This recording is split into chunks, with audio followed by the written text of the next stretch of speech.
Alrighty. I would like to welcome everyone back to the next episode with Gaming with Passion. My name is Christian, and I have a couple of friends that I'd like to introduce. I've got my friends Connor, Dylan, and Lucas. Introduce yourselves in any order you seem fit, guys. Hello guys, it's me, Dylan, once again, the furry with the mostest and the fluffiest, and also what it takes to make everyone want to kill themselves. How's it going, guys?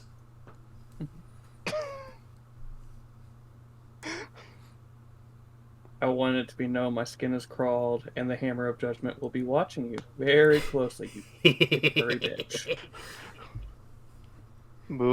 Moving on.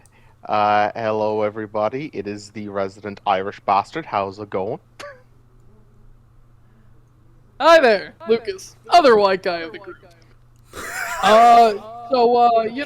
I'm just, I just think I'm an average nerd. You know what I mean? Average nerd. Play a lot of different things. Watch a lot of anime. And do a lot of different shit. Just kind of a fucking weirdo all around. We grabbed him from behind the train tracks. I'm gonna kiss you. No. Maybe. I'm furry. I'm a furry. I'm not that kind of furry. I don't mind a little hair in my mouth. Oh, hell no. We're off to a fucking great start. Oh, God. About my 13th reason, Jesus Christ. My bad, bro. My bad. You know, they always told me meth is a hell of a drug, but I don't think they realized what they meant when they said that. Don't you mean mead? No, I think they know what they meant. Don't you mean mead? I will kill you. I don't like you for that is such a deep cut. You don't even understand.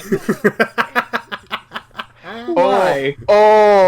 The Irish in me wants to powerbomb you through several tables. Nobody else gets that. Fuck you, Dylan. Walter White was right. That's all I'll say today. So what are we Well, talking that is why his name rhymes with that. You know what I mean? Like, I'm never White telling was right. Dylan So, any. if it rhymes, it's true. I'm never telling Dylan about any Irish counties in Ireland ever again. Yeah, So, no, I don't want to go to the one named Cork.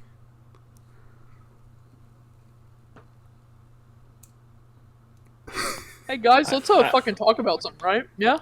Yeah, it's really good idea.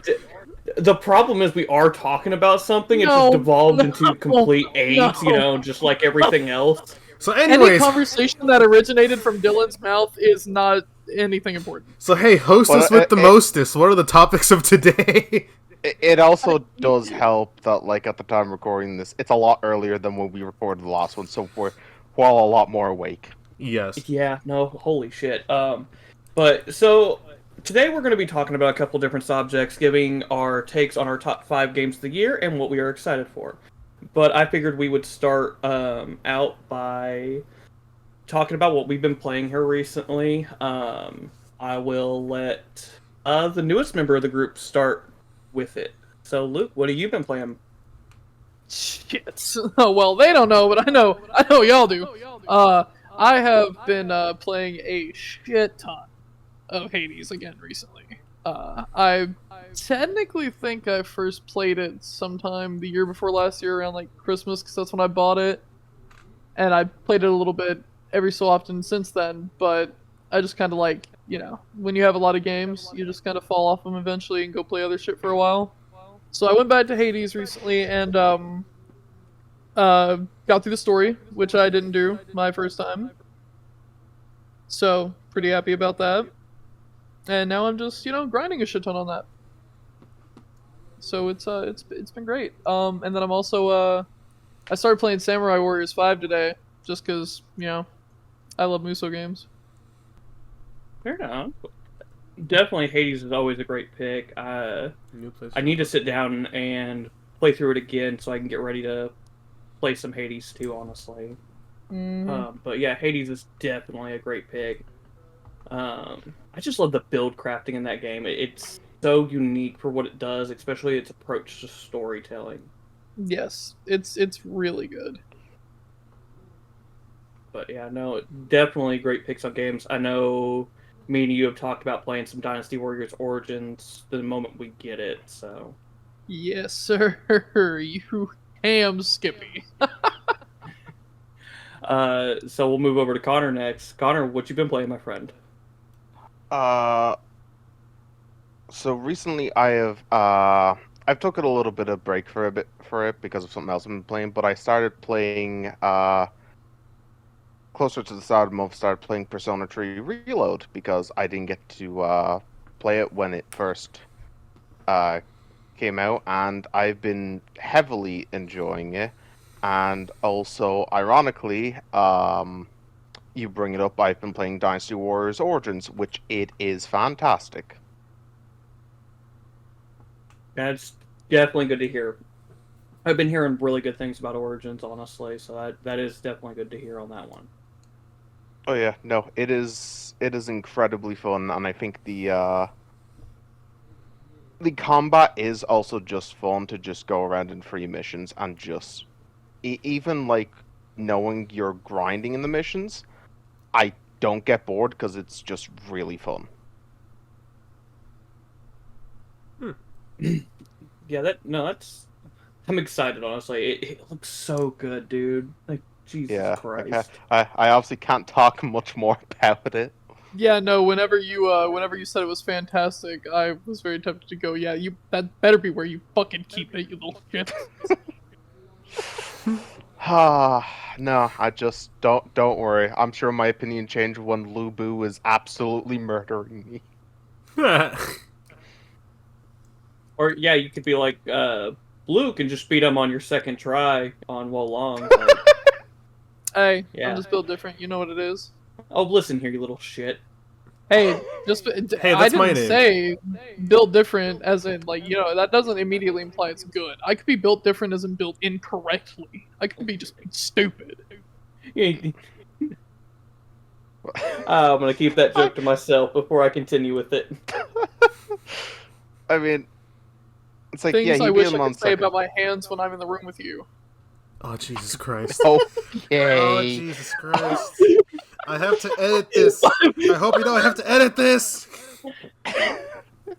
God damn it. But just to leave it, this is more, like, a lot of the characters that are usually in Dynasty Warriors have already been pretty good. As I mentioned, Lu Bu, he's always a fun one, so when I get to him, I'm gonna regret life. Anyways, that would be all. No, that's completely fair, buddy. So now, Dylan, we'll move to you. What you been playing, my friend? So lately I've been playing a variety of games in the same genre for some reason. That seems to be a common theme with me. Hot Wheels You Unleashed don't 2. say. Amazing fun amazingly fun game. It brings me back to my childhood of playing with Hot Wheels, especially the Cars one. I remember when I had the motorized oval track and just made them slam into each other because I'm psychotic apparently. Getting back into Gran Turismo 7, getting a lot better at that game, having some fun online races, even though I suck. I hate, I mean, what? EA Sports WRC also suck. I love hitting trees and bystanders. And then a different change of pace, them fighting herds. Really fun fighting game with the interesting story mode exploration. I never thought a 2D fighting game would have a open world exploration with platforming challenges. And a lot of rhythm games. Fair enough. Yeah, it sounds like a good selection of games, honestly. Not too bad, not too shabby on them. Yeah, I'm trying. Anything you want to say on anything more you want to say on them specifically or anything? No, not really. The only one I had like a lot of things to say about was them fighting herds. I'm kind of sad the game stopped its development fairly recently, like back in 2023, 2024, because they were planning on adding more characters and stuff, and it's like really fun, honestly.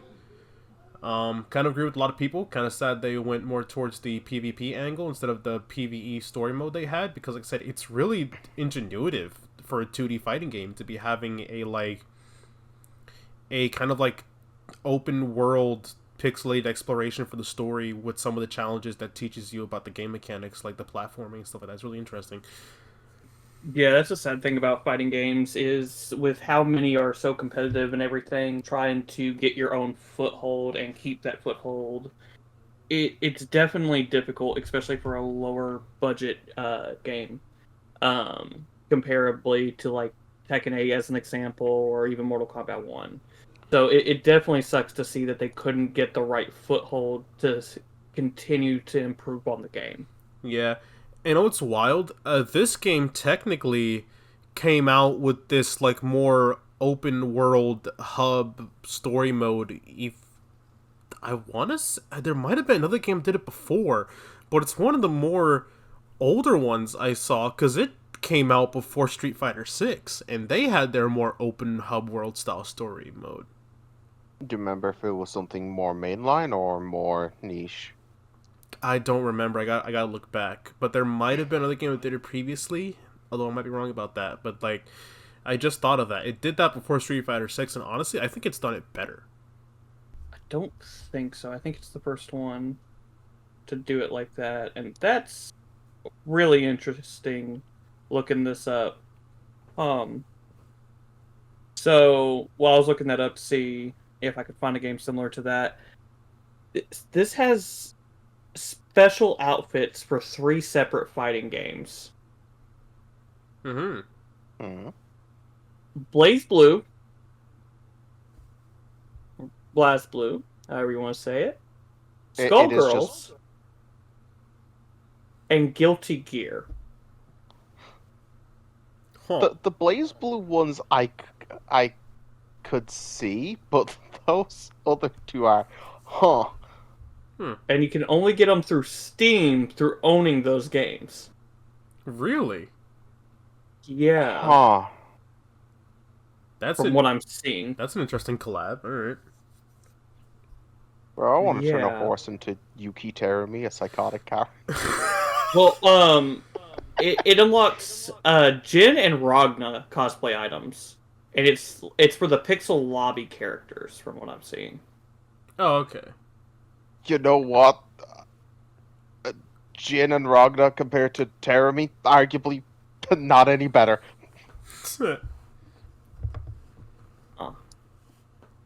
That's a fun little rabbit hole, honestly, that I was not expecting. What's that? Always expect the But- unexpected. Oh, shut the hell up. But, yeah, okay.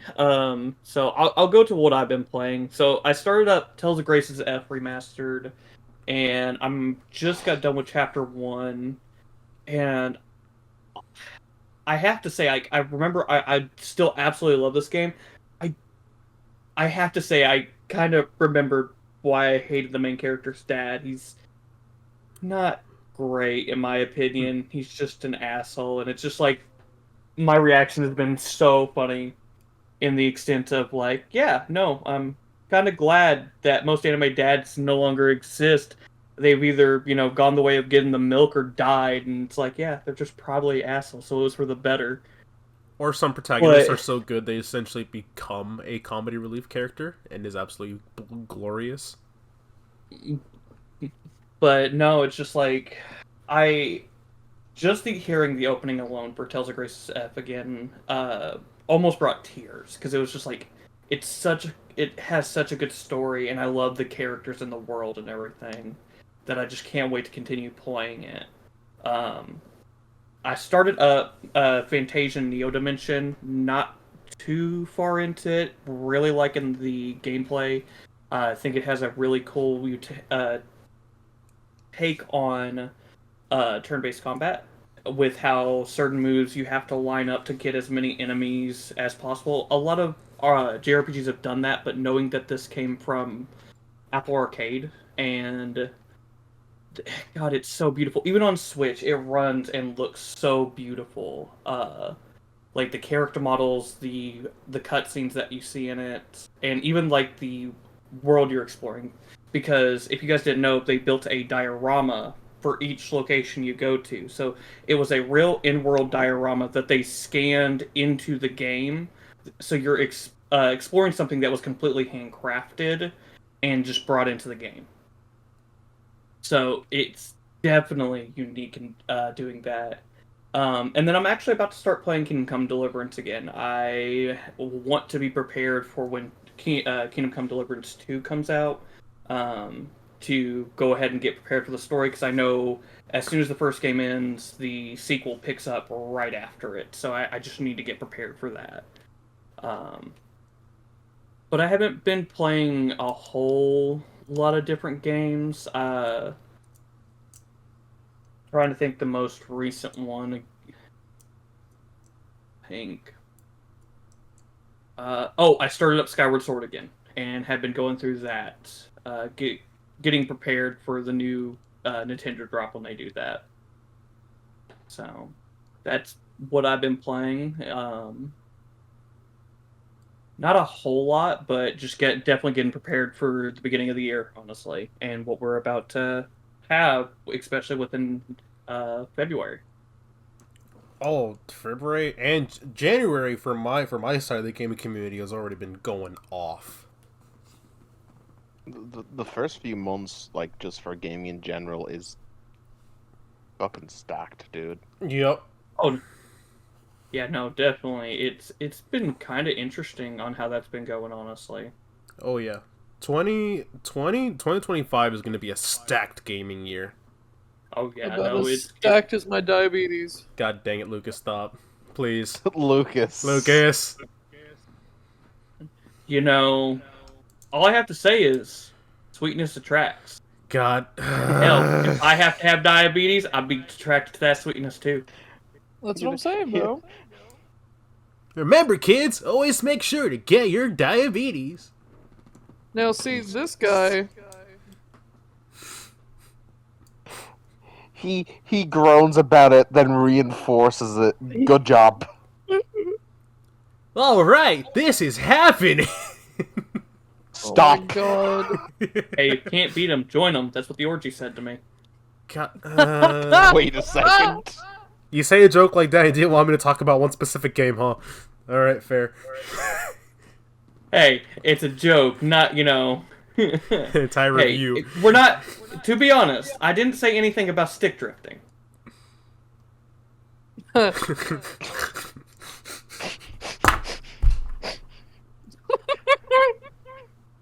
have that hand-eye coordination, buddy. Gotta have that hand-eye coordination. You'd say I'll jokes are drift my one stick in a thing. minute. Shut the fuck up. Jokes are one thing. Talking about an entire game is another, Dylan. Speaking of Dick Drift, did I you mean, did, is did you it see though? the Nintendo? Stick drift. Hold on, time out. Speaking about stick Jesus, drift. man. I said stick drift. No, this man just outright said dick drift. I said stick drift. That was dick drift. I will go back in the editing. Grab his dick and twist it. No, like shit, no, bro. you will leave it untouched. Speaking of Oh my stick God. drift, did you see how Nintendo referenced that now their Joy-Cons have 100% drift in their commercial? Oh dear God, I did not. That's beautiful. I mean, hey, you want a segue point? Because holy shit, that segues right into what we were going to talk about Yeah, next. that Oh my works. God. So, as you guys seen, Switch 2 has been properly announced, and what we gathered from the trailer is absolutely nothing that we didn't already know thanks to the leaks. So, I have thoughts about it. I will let you guys speak, whoever wants to go first, but I definitely have thoughts that some people might not agree with, but I don't know. So, whoever wants to go first, we'll continue there. Rip Nintendo Labo. I hate you. Oh my God. In all seriousness though, my thoughts on it. Really awesome Nintendo is doubling down and essentially doing instead of doing the whole thing of like SNES, N64, and 64 to GameCube completely redesign the console, they're going their handheld route of just massively updating it and essentially being like, okay, this was the this was the regular Cheeto. Now we have the Flamin' Hot. So Does that work? Essentially what they do with, this was the basic DS, the DS Lite. Now we have the proper DS. And now this is us turning the DS on steroids with the 3DS. Oh, the 3DS, we cranked it up even further. So now we have the new XLI Switch 264. Anyways. So, what a way to describe it. I mean, at least they got the naming component on part compared to, Xbox. Hey, we got the Xbox 360, the Xbox One, the Xbox Series. Yeah. There is something I could add to that, but just in terms of the Switch 2, like, for me, I don't have too many opinions about it. I mean, it looks fine. We knew this was coming regardless. Like, a lot of my opinions were kind of similar to Dylan's, and I'm pretty sure some of the ones you're going to talk about is what we talked about on call, was it, Christian? I think so. But yeah, just add to the Xbox a little side thing. Do you see what they're going to be calling the new one? So the Xbox Prime has come out to be false. Oh, okay. Thank cool. goodness, because that's a terrible name. They might as well have just called it the Xbox Squared. Yeah, hold on. I'm like 99% sure it was shown. I really hope it's not real, because that's fucking terrible. Introducing the Xbox Square Root of 3. Lucas, you have any opinion of the Switch 2, by the way? I'll be real. I mean, I pretty much this past Christmas would have made it. I had my Switch for a whole year. I pretty much haven't played it since last Christmas. So honestly, I really don't have a lot of opinions on that. All I'm saying is now that the Switch 2 has graphical capabilities on par with like maybe a PS4 Pro and a initial release PS5, barely. Yeah. Can we have a We'll good, see. functioning new gen Pokemon game? Again, we will see. Because this means that, right? We already have ZA announced. That is whatever. That's technically main sideline game. For mainline, they have had their A team working on the next mainline game and the B team working on the Scarlet and Violet DLCs. That's given them what? 3 years to make the next Pokemon game, and on new hardware they can finally possibly take advantage of including even more stuff and actually having it run stably. Yeah, roughly about. Yeah, I mean, let's hope. Fuck it, and let's hope we don't have a Typhlosion situation. Going back to Xbox Prime real quick. Just Corden from Xbox Insider did say that is a made-up name, and that's not happening. Okay. Oh, thank goodness. Good. So yeah, I was like, I knew I'd heard about that, so I was like, wait a minute, and I know there was something said that was like, no, that ain't actually happening. I was going to ask, which one of you was it that we talked about the fact that the Joy-Cons are going to be using magnets now? Was it I talked with you about that, Dylan? Or was that you, Christian? I think talked to both of us about it. Yes. Well, no, the first time. Oh yeah, it was me. Okay. Yeah. And actually, interesting they brought up because people were talking about the magnet stuff and that little port. I think a actual designer came out on Twitter for that part of the Switch 2 and talked about it actually. And actually gave diagrams and shit, or it might have just been someone else that worked with the team, something like that. Someone from the Japanese side of Twitter that knows more about this spoke out about it. And they were like, no, it's actually better because it's not as solid of a connection when it comes to the rail, so they're not going to be able to easily damaged. And it's not a direct connection, so it's not going to be as easy for people to hack in by shorting out the pins. And also, the actual connector is flexible. It's actually a Flexi Connect. So that's like a lot. Yeah. a lot of the worries we had were like put to rest. Yeah, it's essentially a flexible ribbon cable covered up with rubber. So there is no way for that cable to get ripped out if the Joy-Cons are like forced to be done or damaged, and those cables are recessed into the indent. So there's no way for if the thing falls or if the Joy-Cons get yanked out from a fall that it'll damage that cable in any way. Because the cables are recessed into the chassis. They're not actually like poking out of the chassis. Which is also why the Joy-Cons got beefier on the other side. Because the Joy-Cons recess into the chassis now. Alright. Yeah, so that's actually it's a bit better. It's better. It's well thought through. You want to say your opinions, Christian? Yeah, no. So I agree with a lot of the talking points you guys have brought up. My problem with the announcement isn't much of a problem as much as a problem with how Nintendo has been handling between the leak situation, the whole problem with saying something but not saying something, or trying to do everything. We knew not only what this console looked like, but we knew so much about it that when they announced the trailer for it, it got me excited because I'm like, okay, this is your chance for you guys to beat any more leaks.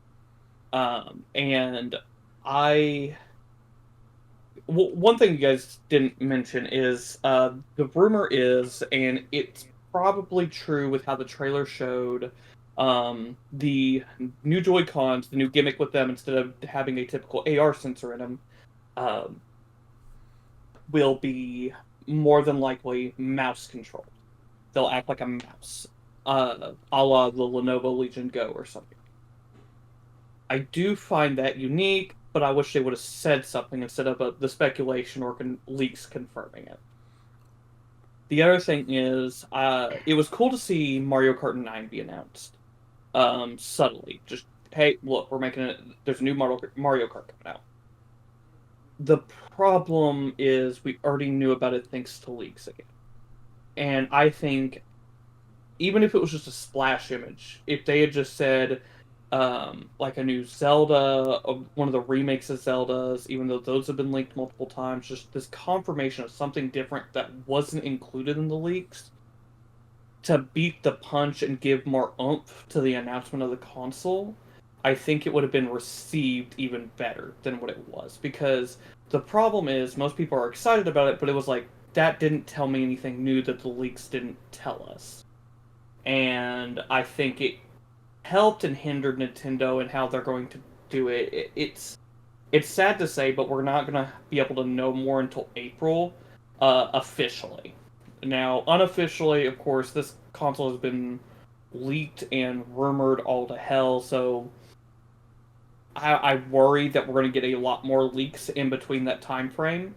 But who knows? Maybe Nintendo is trying to scare companies. I don't know if you guys saw, but Genki, the company that actually leaked how big and the style of the Switch 2, Nintendo sent lawyers down to them. Nintendo is not happy at all. Of course, they said, we did not provide them with it, which, no shit, good job, Nintendo. We know that.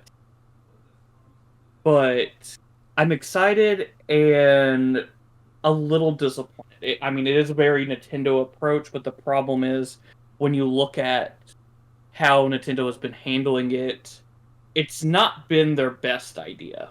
Like, they're wanting to approach it like they typically do with anything else. But the problem is, this thing being leaked has hurt it so bad on the marketing side that it's not as exciting as it was when we first saw the Switch, because we didn't really know what the Switch looked like. Whereas the Switch 2, we almost know quite a bit about the console, not from Nintendo.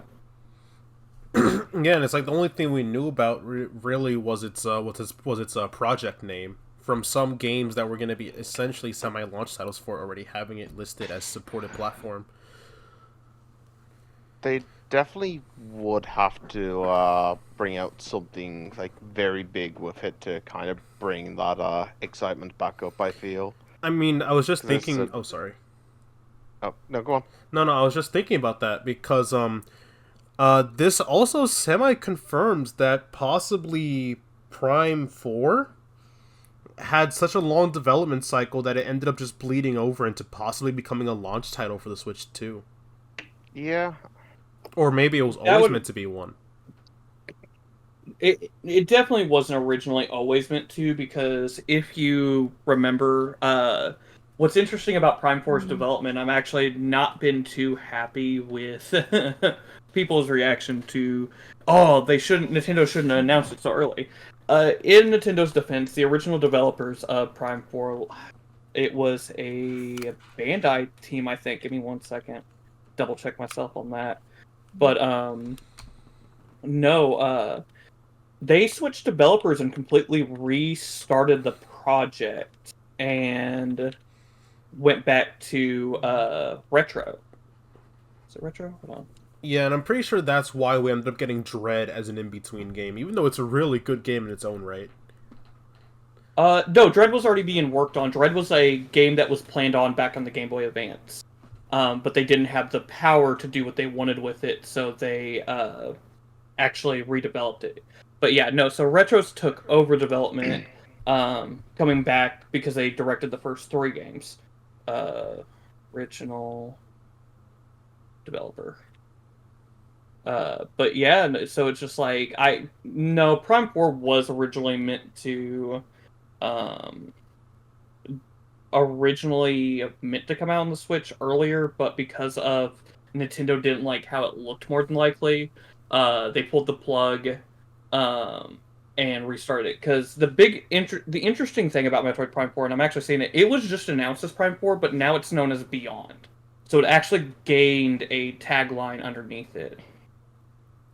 Yeah, which means it's more solidified as this is a project now. Yeah, actually, if this is true, hold on. I mean, yeah. Okay, so Kinsuke Tanabe, I think is how that name is pronounced. He was the producer of the original Prime series, and he was working on it with a new development team. But back in January 2019, Nintendo announced that they were switching development to Retro because the team that was working on it was not panning out, basically. Mm. So yeah, no, it's definitely interesting.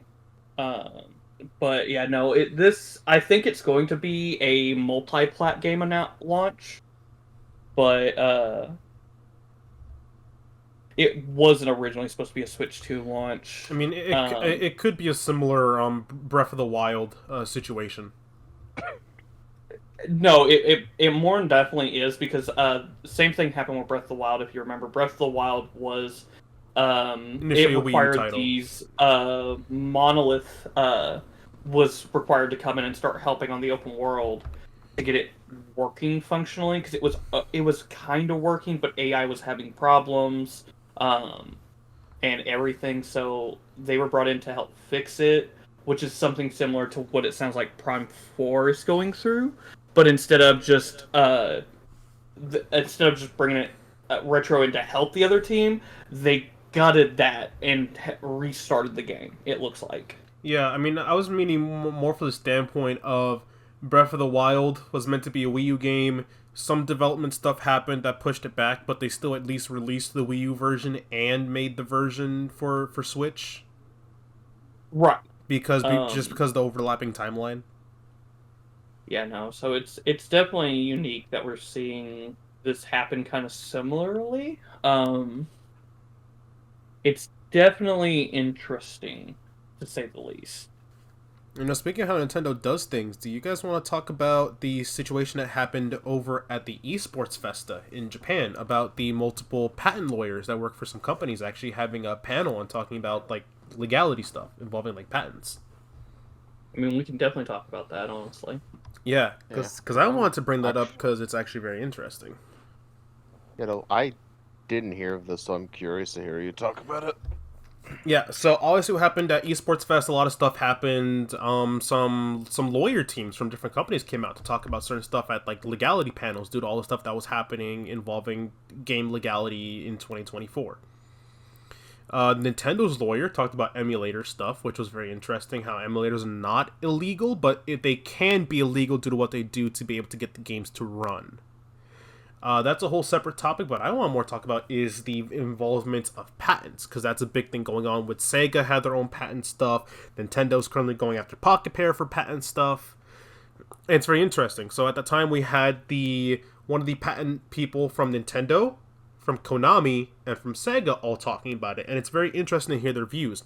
So what the Nintendo patent person said is how Nintendo's looking at avenues to patent everything in different ways. Like everything. They want to be the Disney of patents in the game space. Why does that not surprise me? Meanwhile, Sega, as we all know, just from Sega's own copyright stuff, Sega is pretty hands off about that. The Sega's lawyer's like, yeah, if we feel like we've put enough time into a game mechanic that we definitely want it to be our own and to develop it, yeah, we will patent it. If another studio wants to use a similar version of that, that's fine. But if they end up using an exact one-to-one, then we'll have some talks. But if they want to just take the core concept and develop it in their own way, that's cool. That's perfectly fine. They don't want to stifle creativity in the game space. It's only if you want to copy it one-to-one, then we're gonna have some problems. And Konami is kind of like, they're similar to Sega, and that's also kind of how they see it, but they're more like, if you want to use it, we will license it to you. Because it's freaking Konami. It's Konami. Yeah. It's like, if you want to use the exact one, either pay us or we'll sue you. It's Konami. Just don't mention a giant red hummingbird to them, otherwise they'll have a little bit of an aneurysm. If you know, you know. Or don't mention loading screen minigames to Bandai. I mean, here's the thing that's so interesting with Konami. I mean, you're talking about a company that's been ran by the Yakuza for how many years, basically? And it's ironic that Sega's the one making the Yakuza games. I mean, you know. Yeah, true. Christian's gonna end up in the ocean after this episode. It's fine with me. I'd rather have a brick tied to my ankles and drowning than, most people. But, you do, brother, you do. Brother! It's interesting to hear Konami say that, since, like, this is just separate thing. As a Yu-Gi-Oh fan, I've had problems with them, and I can't wait to see how they handle, them rebooting one of the animes of a card that they like to say doesn't exist. The episode's just gonna have like a giant black censor bar just say it's like I summon Neos. Face down. I despise you. Oh, I genuinely wanna find out what it was, because it's not Air Hummingbird that they don't like exist, because that's in like Master Duel and everything. It's Air Neos, because a little explaining in terms of Yu-Gi-Oh! So the official real-life card game, for people who do not know, had Air Neos come out in the year GX was coming out, and that was in the 2000s. He only ever appeared in one pack. We don't know why. He just stopped existing, to the point that they stopped putting him in the online games. They never reprinted it. And when they made new support for, the hero archetype, Air Neos was not in a single bit of artwork. Because there was a card that was retrained that had him in it. He was completely cut out of the entire card art. Huh. So, I can't wait to see how they handle that. But yeah, no, even with that, like, it's just very interesting hearing how every company treats patenting differently. And like I said, with Sega, it was kind of obvious because that's how Sega is with a lot of their music, a lot of their like game music that is 100% is actually like licensed music. They just don't really care Yeah. for the most part. They kind of just like everyone should be able to enjoy this. Yeah. Someone Konami, else doesn't think yeah. that. Sorry, what? Sorry about that. What'd you say, Connor? Oh no, I just said someone else doesn't think that. My God. But yeah, and the Nintendo thing is like, yeah, it makes sense. But hearing about how Nintendo is currently going through even more avenues, it's like, oh my God, Nintendo, please, just stop. Oh my God. But like, it's not bad that they're patenting it. The patenting is not the bad thing. It's how do they plan to enforce or not enforce those patents. Well, I mean, Nintendo has always been a big bully, especially it's the higher ups and the legal division have always been bullies to other companies to enforce what they think and what you shouldn't do because Nintendo says so. The gaming division is pretty lenient, but once it starts getting up to the higher food chains of that company, Nintendo can be pretty ruthless in a negative way, in my opinion. Yeah, I know, because a lot of people have to realize this. It's not the developers that are doing this. It's the legal team that's doing this. I mean, God forbid, someone touches Nintendo's golden child. Yeah. But yeah, and then of course the whole emulator stuff is like, even Nintendo's lawyers just straight up came out like, emulation is not illegal. The problem with emulators is how they work to get the emulation working. They've actually stated in the case of the Switch emulators, the reason why they're going after them is because it breaks the legality in terms of the systems they use to bypass the game encryption. That is what they've outright said. The reverse engineering of the system to bypass the game encryption is what is the illegal part of the emulator, not the actual software to run the game itself. Just the bypass of the game encryption is illegal because that is a fully patented system. Okay. Yeah, which is why Nintendo is fine with using emulators for their own stuff because they own they own everything. But yeah, so that's what the problem with the emulators have been for Nintendo. It's not the fact that they exist. They are perfectly fine with emulators. The problem It's is just when how they do it. Yeah, the problem is when emulators start doing stuff to bypass the encryption illegally. That makes sense. The thing that's interesting to me is a show I put you guys on to Sacred Symbols with Colin. That he actually debated it, and he brings up a good point that emulation is technically illegal. You don't own the product. It is a form of stealing, even if they don't sell it no more. It is still a form of stealing in that way. Now, if you own the game and you rip the code off the game to play it, it's a different ball game because you own the game and you're taking the code from the game you own and applying it to the emulation. Yeah, so it's a little bit of a different effect. So the problem is the reason they're talking about this so much is Switch emulation is so bad and rampant right now that it's just in a way stealing money from Nintendo because you have people that have been leaking the files to like when Tears of the Kingdom was about to come out, and before it even came out, the emulation was available to play on PC. And that theoretically hurt the sales. It technically didn't. That's a whole different ballgame to talk about there, but yes, it is a form of stealing if you don't own the product. The thing it comes down to mainly is it okay? Like, morally or however you want to look at it.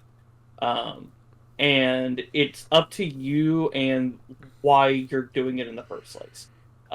Just as example, one of my all-time favorite games I would love to play is Xenosaga 3. It is a $200 game. It is no longer being remade, and of course, Bandai Namco doesn't want to remake it unless, who knows, they might remaster it. Don't know. Highly doubtful. But the thing is, like, at that point, maybe I do emulate it because it's $200. It's at this point, it's an investment. Do I really want to spend $200 for a PS2 game at the moment? So there's so much you have to kind of look at, and it kind of sucks in a lot of ways because it's like not everybody has the money to buy expensive games or anything like that you can't really buy anymore. Yeah, I mean, the way I'm kind of with emulation is like, if you're emulating older games or games that are just unattainable, I see that as fair game. And even for stuff such as arcade games, I'll admit this, I have the entire library of Initial D arcade games on my laptop. The problem is, I will agree. I will agree with them on this. When it comes to trying to emulate newer games, that's when I have a problem. I feel like emulation is fine if it's a console that's 1 or 2 generations old.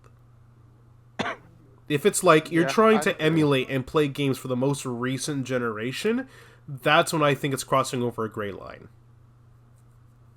Yeah, I definitely agree with that because it's like a lot of the older games, like from so far back then, are like can be more expensive, or you just can't get them anymore. So like, I do get it in that sense, and I also agree in sense of doing it with newer shit is kind of, a little shitty. Yeah. What do you think, Luke? I honestly agree, especially as somebody who, I know you guys know this well, as I've mentioned it before.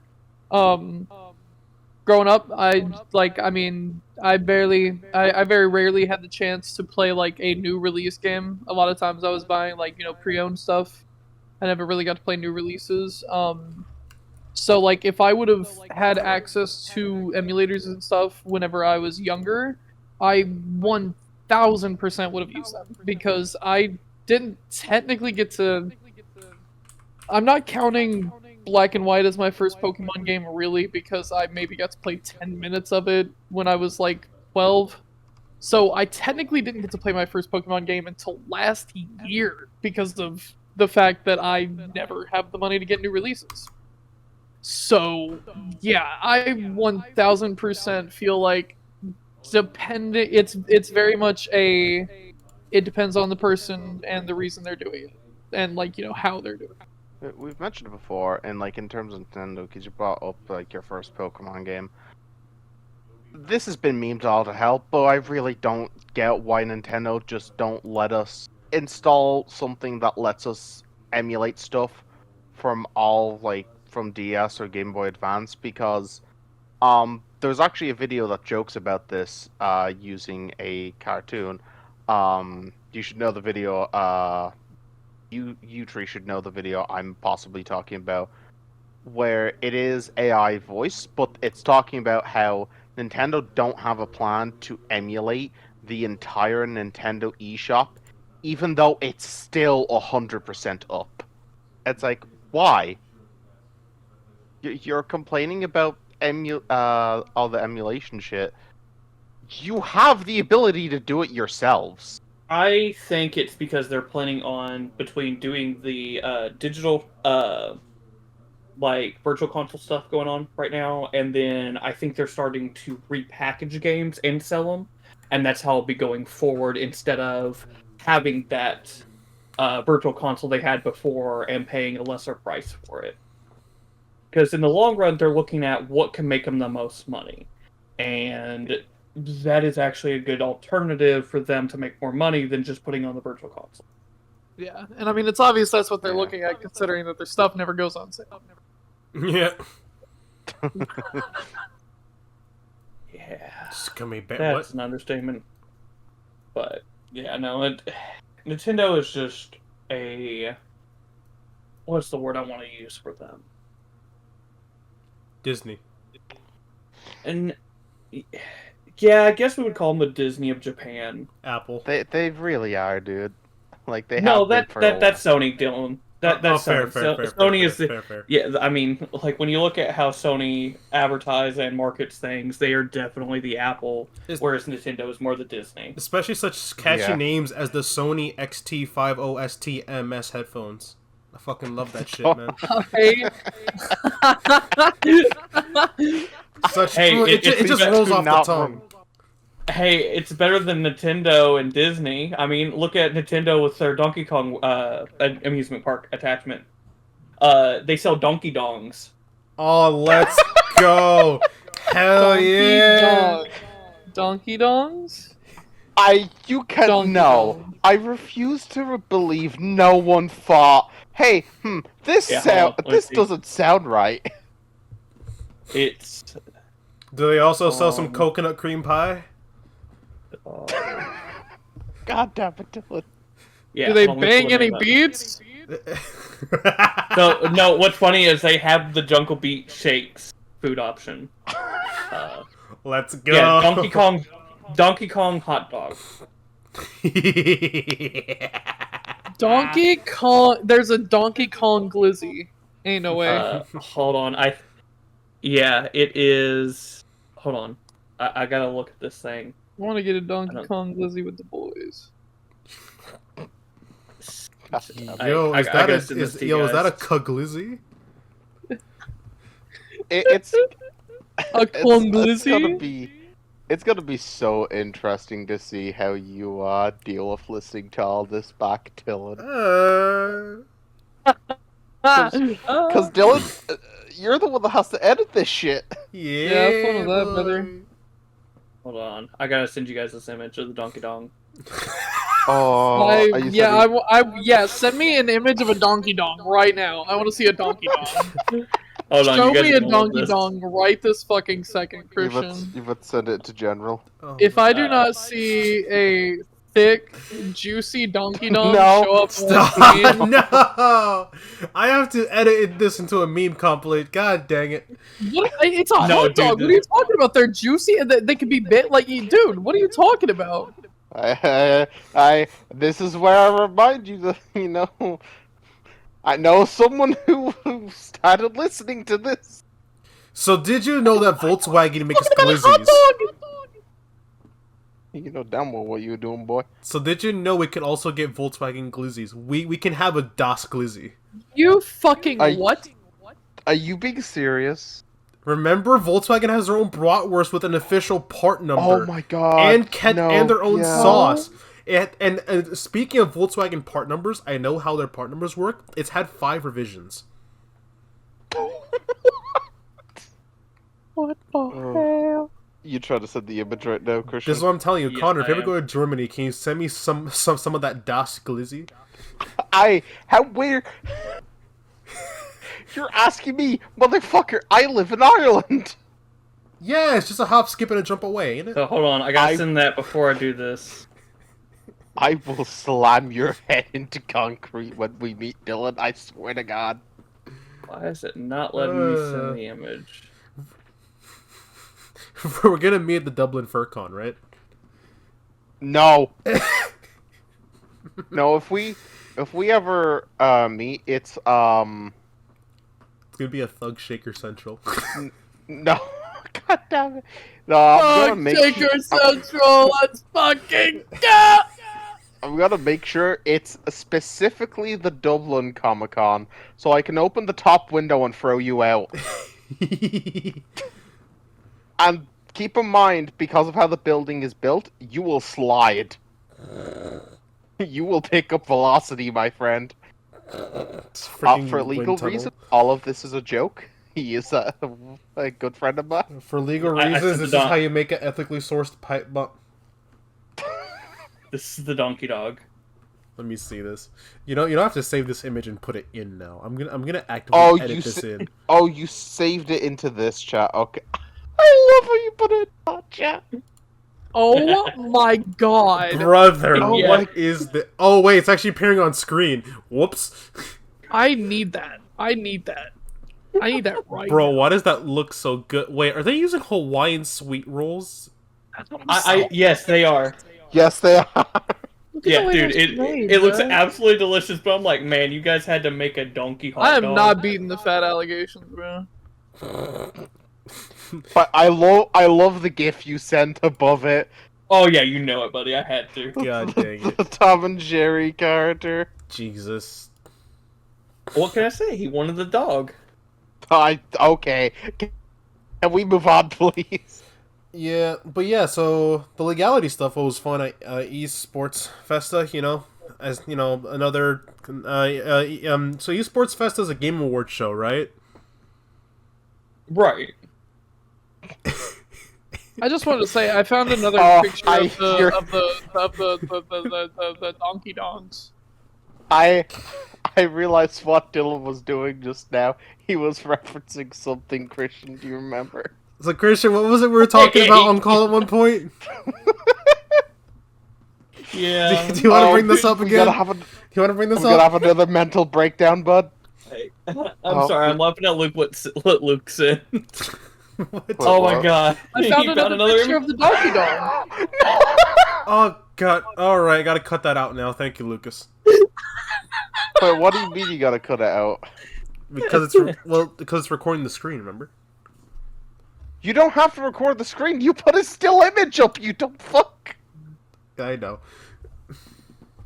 Dylan, But you don't need to cut it out at all. It is Oh my just God, a that's- still image and audio. Yeah, but now they're gonna know for sure what we were talking about, so they're gonna know there was a donkey dick. God, why would you?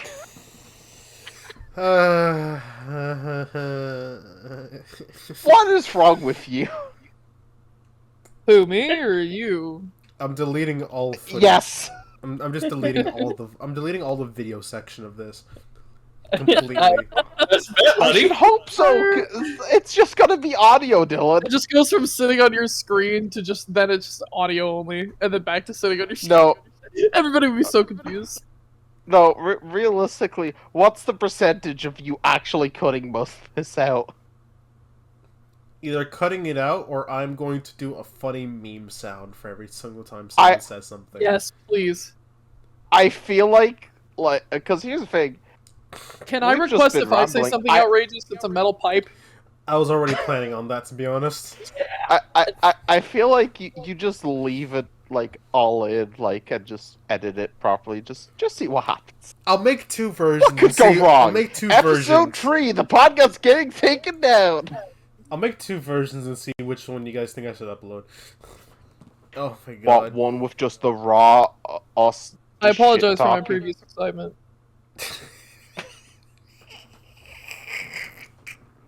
So what? One's just gonna be just raw, and the other's just gonna be edited. I'm gonna. Yes, raw. Don't- Hunter, if No. you keep talking like that, Yes, it'll be bigger, longer, and uncut. Please. we're I, supposed to be talking about games, man. Come on. Jesus Christ. Get your head in the fucking game, buddy.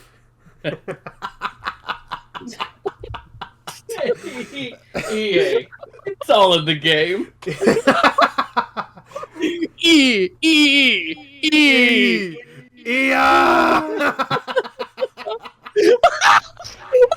Yeah, you read what I just typed. You read what I just typed. You will not be say. I'm just giving context to these trees, and it will not be repeated out loud, and we will continue. Oh my god. Okay, so yeah, It was something I forgot about. So yeah, as I was saying before, it's interesting how, like, you know, since what was it, E3 is no longer a thing, that like a lot of this game announcements that would have been going on to make 2024 more exciting just never really happened. I think that's what we're talking about on the call, right? Dude, why do I want to stab you so bad right now? Come on. We're not, Dylan, for the sake of Christian, we're not gonna go down that rabbit hole again. Okay, we'll do it next time. We have other shit to still talk about as well. Okay, we'll do it next time.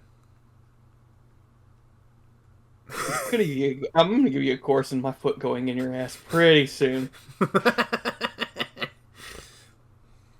Definitely gonna be This is definitely gonna be longer than the other one. I'll tell you that now. Almost. We just passed the 1 hour mark. That's it. Jesus. Okay. Yeah, Well- we actually talked about a lot more in this 1 hour than we did in the previous episode. Yeah, fair. Yeah, okay. because I'm here. Yeah, I Bro, know. you were silent for like 20 minutes. I don't want to hear Yeah, it. because I don't want to interrupt people when they're talking. I'm not rude. Yeah, like some Yeah. people. Yes. Dylan, shut the fuck up. Hey, Dylan, have you ever learned what it's like to be backhanded? Like, I'm about to teach you that. I'm gonna make your mouth look like something that shouldn't be shown on TV. Turn that Oh. smile upside down. I love how you can tell when Christian turns away from his mic to just be like, "Oh, for fuck's sake!" Yeah, you can tell because it almost sounds like he gets up and walks away. Like, you know Yeah, what? that's That's the it. I funnier am part. so done with it. Oh my god. Okay, I'm back. Okay, let's get back. Yeah, I guess Yeah. I guess that's the perfect time to switch over to the main topic of this show is going to be today. Switch. Oh, my head. Oh, Well, my lovely head is going to burst from my intangible. All right, let's continue. Huh? Well, we gotta go. Are we gonna go for the Devil May Cry? Or are we gonna go for the Yes, games? so we're going to go to so last episode after we spun the wheel, we landed on DMC Reboot, and now we are going to talk about our thoughts on it and to see if it aged better, worse, or whatever. I will let Connor go first, and then we'll move to Dylan, and then I'll talk about it, and then Luke can interject on what he thinks because he has played it before. Okay. So this is coming from someone who personally did actually enjoy it when it came out, and I know that's it's a game that's kind of bastardized in the Devil May Cry community. Replaying through it, and this was the definitive edition. I had when it came out, I had played the original version of it, which had all the problems the original came with. I feel as a game of aging over time, I definitely because I enjoyed it still, but I definitely enjoyed it a lot more this going back to it, because as much as I said, it is a bastardized game, it's still, in my opinion, a very fun game. Like, a lot of people don't like, how Dante's done or how Virgil's done and all that. And it's like, I don't have a lot of problems with it. Is the story lacking in areas? Yeah, but while I was playing through it, I had myself thinking, like, what would have a second game of this looked like? And this is something I said to you, Christian, that I was going to talk about. So I think it's, what mission was it that they went to Dante's old house? Is that 2 or 3? That was mission 2. 2, yeah. Okay, so it's right after. So when you're going through the house, you see a picture of Eva, and you see a picture of Sparda. Sparda's face is scratched out, and we don't ever see what Sparda actually looks like in this game. It is around mission 7. You run into a character who is actually based off of someone Greek mythology. I think it's pronounced Phineas. Yeah. And he is being attacked by the Harpy enemies. And in Greek mythology, he was blinded and punished by a swarm of Harpies. So there is a very big theory going around, and I fully, honestly would have loved this to become a thing, because you can see it in the way Phineas talks to Dante sometimes. There was a theory that could have been Sparda, or at least someone who was close to Sparda, because your last interaction with him is that Phineas calls him I don't remember if it was Master or Young Master, and then he just goes away. And the reason a lot of people believe Phineas could have been Sparda is because of the similarities between them, as in their family tree. In Greek mythology, he had 2 sons, as Sparda does. He blinded his sons. Sparda wiped his sons' memories. They were both punished to eternity, And even though they are both demons, they are both good people. So there's a lot of similarities between him and between Phineas and Sparta, and it's just like it feels like it very much is on purpose. But going to some other points, as in, the very obvious of Virgil being someone you fight near the end, because, it's fucking Devil May Cry.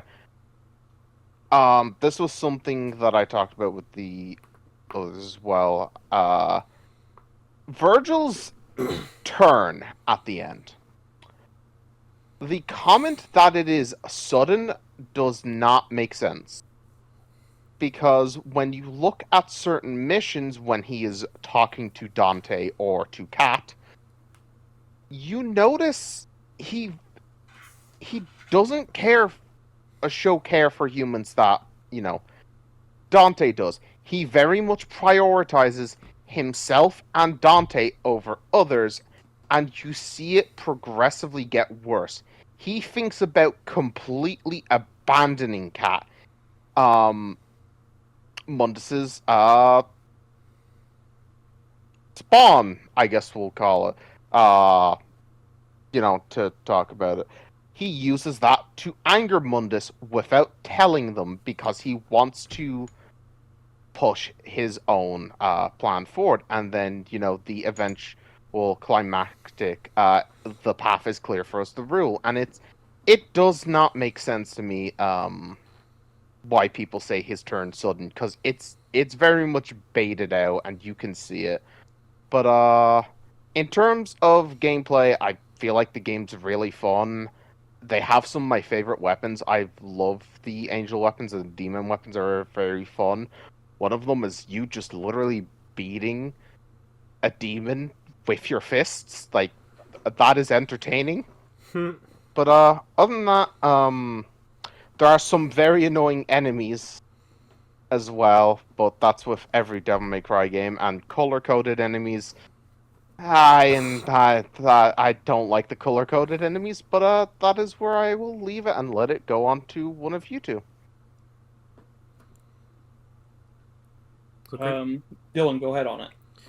So, it was a really fun game. I've never fully properly played a Devil May Cry game before, but as my first experience into the series, it's just so much fun. The combat's really good. I love it. The combat, the platforming's good. I definitely found some interesting things while I was playing. Oh yeah, the game's not perfect. The game still is buggy. That made someone want to hurt themselves. Shut up. Especially when I discovered a tech that person did not know was the thing, apparently. Oh, you talking about with the angel lift? To where you can just grab towards the chainsaw guy and you're just immune. Oh, yeah, no, did I tell you about this, Christian? Yeah, I do remember that, because I ended up testing it out to see how it worked. With Demon Grab, you can grab the chainsaw when it's in invincible mode and phase through it. Yep. Stupid. Yeah, and beyond that, it's I love the story. The animation is so good, even for a game back in the day. It's really good. It's just a well put together game. It really is. The story, the only time I've ever had a moment with the body stuff that I'm kind of was Phineas, just because I don't know why.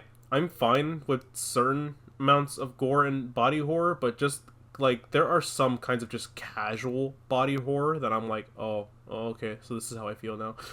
But also I loved Phineas as a character too. Oh yeah, he's a really well done character. Yeah. For the short amount of time he appears, he is well done. Yep. Oh, favorite boss fight was versus the news guy. Bob You mean Barbas. Bob Barker? Yes. I love fighting Bob. His boss fight is so funny. And really awesome level design, too. It's a very interesting boss design. It's a very interesting boss. The level is awesome, too. any least favorite bosses or least favorite enemy?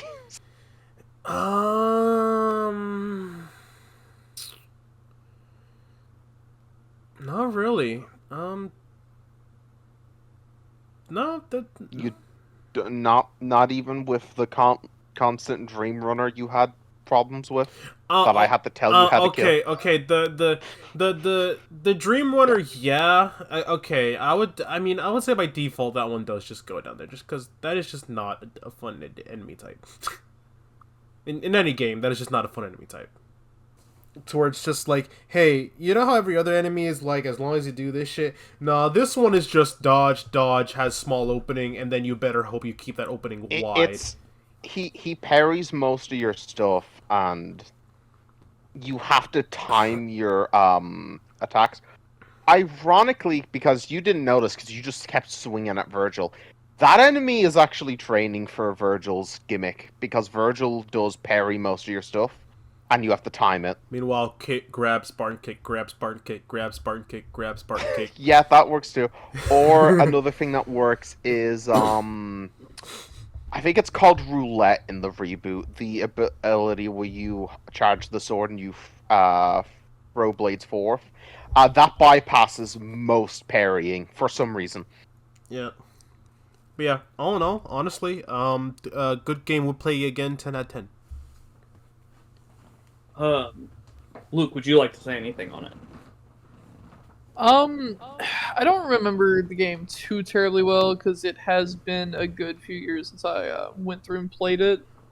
But it wasn't my first introduction to the series either. I had played granted I hadn't gotten far in it. I had played Devil May Cry 1 before, so I had some experience with the series before, and that's the biggest reason I was interested in that, because just off of like looking at the game case, I could tell it was different from what I knew Devil May Cry was.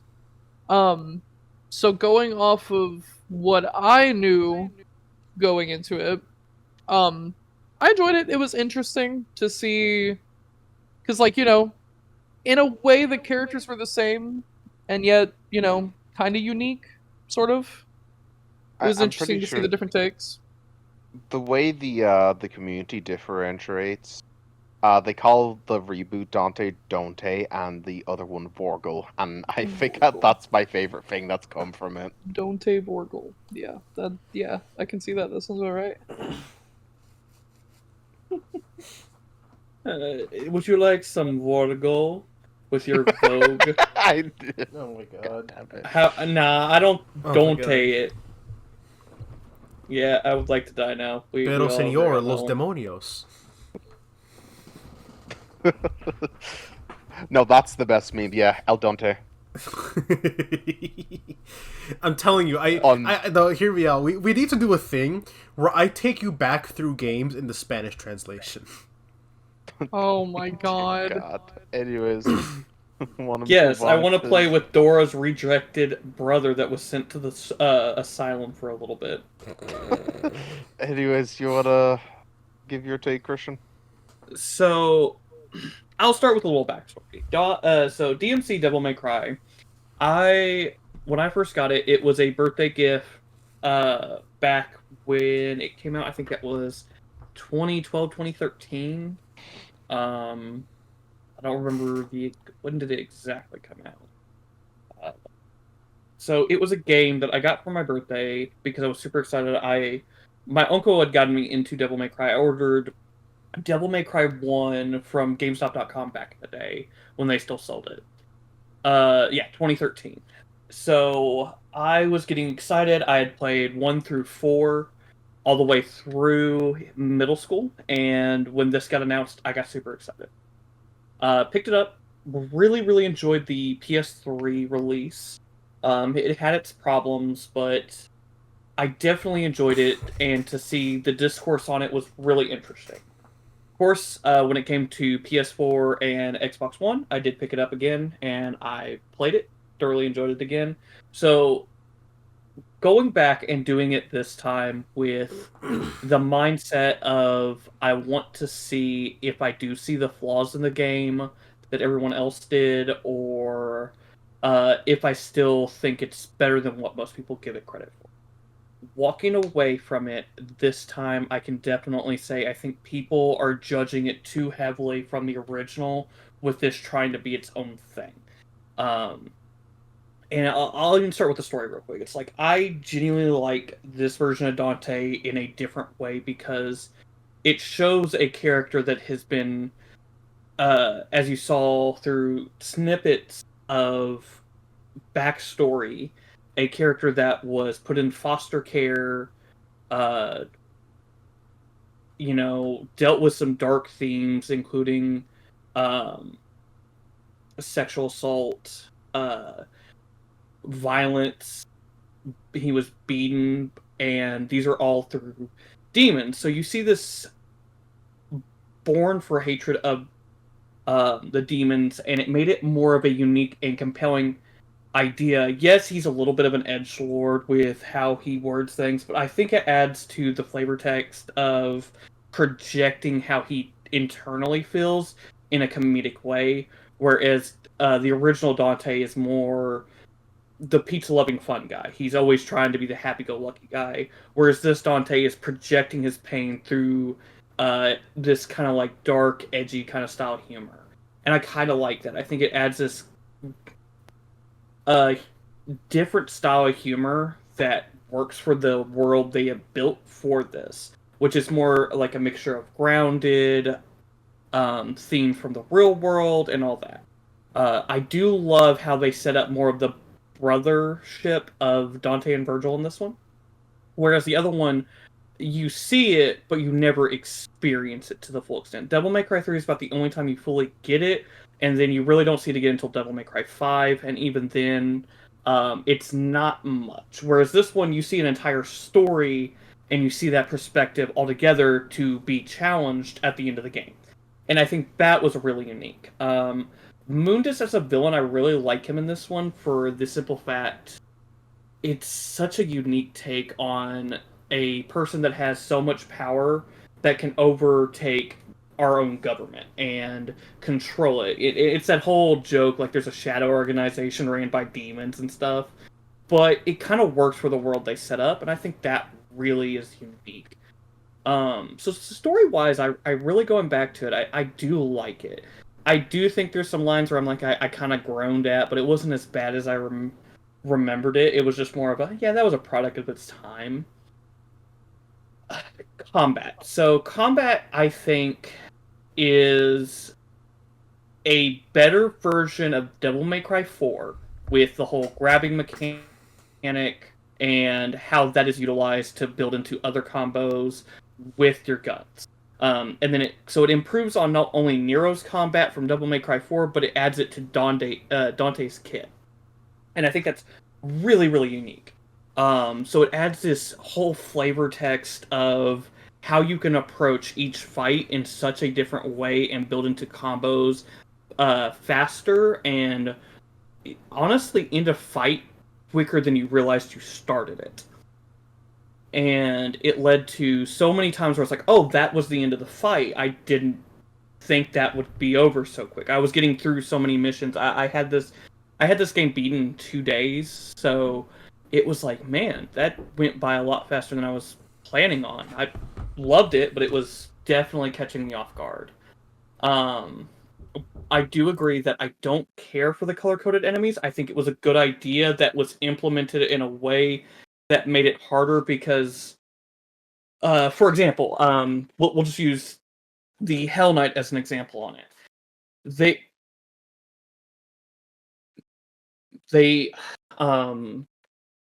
So like the Hell's Knight, they have a shield that block attacks.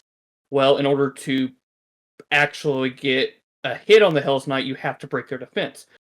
Problem is, you have a blue Hell Knight and a red Hell Knight. And the only Frost Knight, I believe.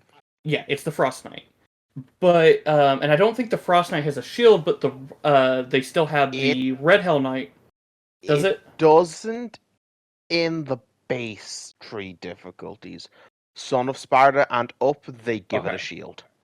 Okay, and that's weird because in order to technically break the Hell Knight shield, you have to use demonic weapons, and I don't think. That's Hmm? why. So fun thing about the original. The original, any weapon you would use that was not the correct weapon would bounce off the enemy. In the definitive edition, they changed that. So they will still take damage with the enemies. Not enemies, with the weapons, they just won't stagger. So they still take damage from the sword, from the fist, from the axe, from anything. But they don't stagger. It's like they have hyper armor, basically. Okay, That was one of that the makes it a little major bit. things that was changed with like color coded enemies. That makes sense. But I definitely say that my least favorite enemy, out of everything, are the rages. The rages Had fucking suck. dude, I had way too many close calls with them. Those things, it's so funny because they kind of reappear in Devil May Cry 5 as a different demon. Yeah. They're not tonally the same, but they work very similar. I feel like the main thing that can definitely fuck you up in the game is either you get the rages or you get a ghost and a hell rage together, because they're color coded enemies and they turn invisible when you're not holding down the angel or demon button, or the wrong combination of enemies. One of the ones that I know me and you hate the most, Christian, is when the witch and the dream runners combined. Because the witch has a angel shield that her shield was not changed. You have to use angel weapons for her shield. And the problem with that is the Dream Runner also still parries attacks while he has that shield, because she can put her shield on anything. So when you have a Dream Runner with the Witch's shield that can parry all of your attacks, you kind of just have to wait and go for the Witch, and he will capitalize on that and just keep wailing on you. And I hate it. I haven't fully played it on higher difficulties because I know how much of a hassle it is. I've played it on like Nephilim, as Christian has, but higher difficulties just, oh my god, I don't ever want to imagine what that game's like on Hell and Hell. Yeah, no. I will say though, like, DMC is a better Devil May Cry than what people give it credit for. I will say agree. this, like, I love Devil May Cry. I love the OG series.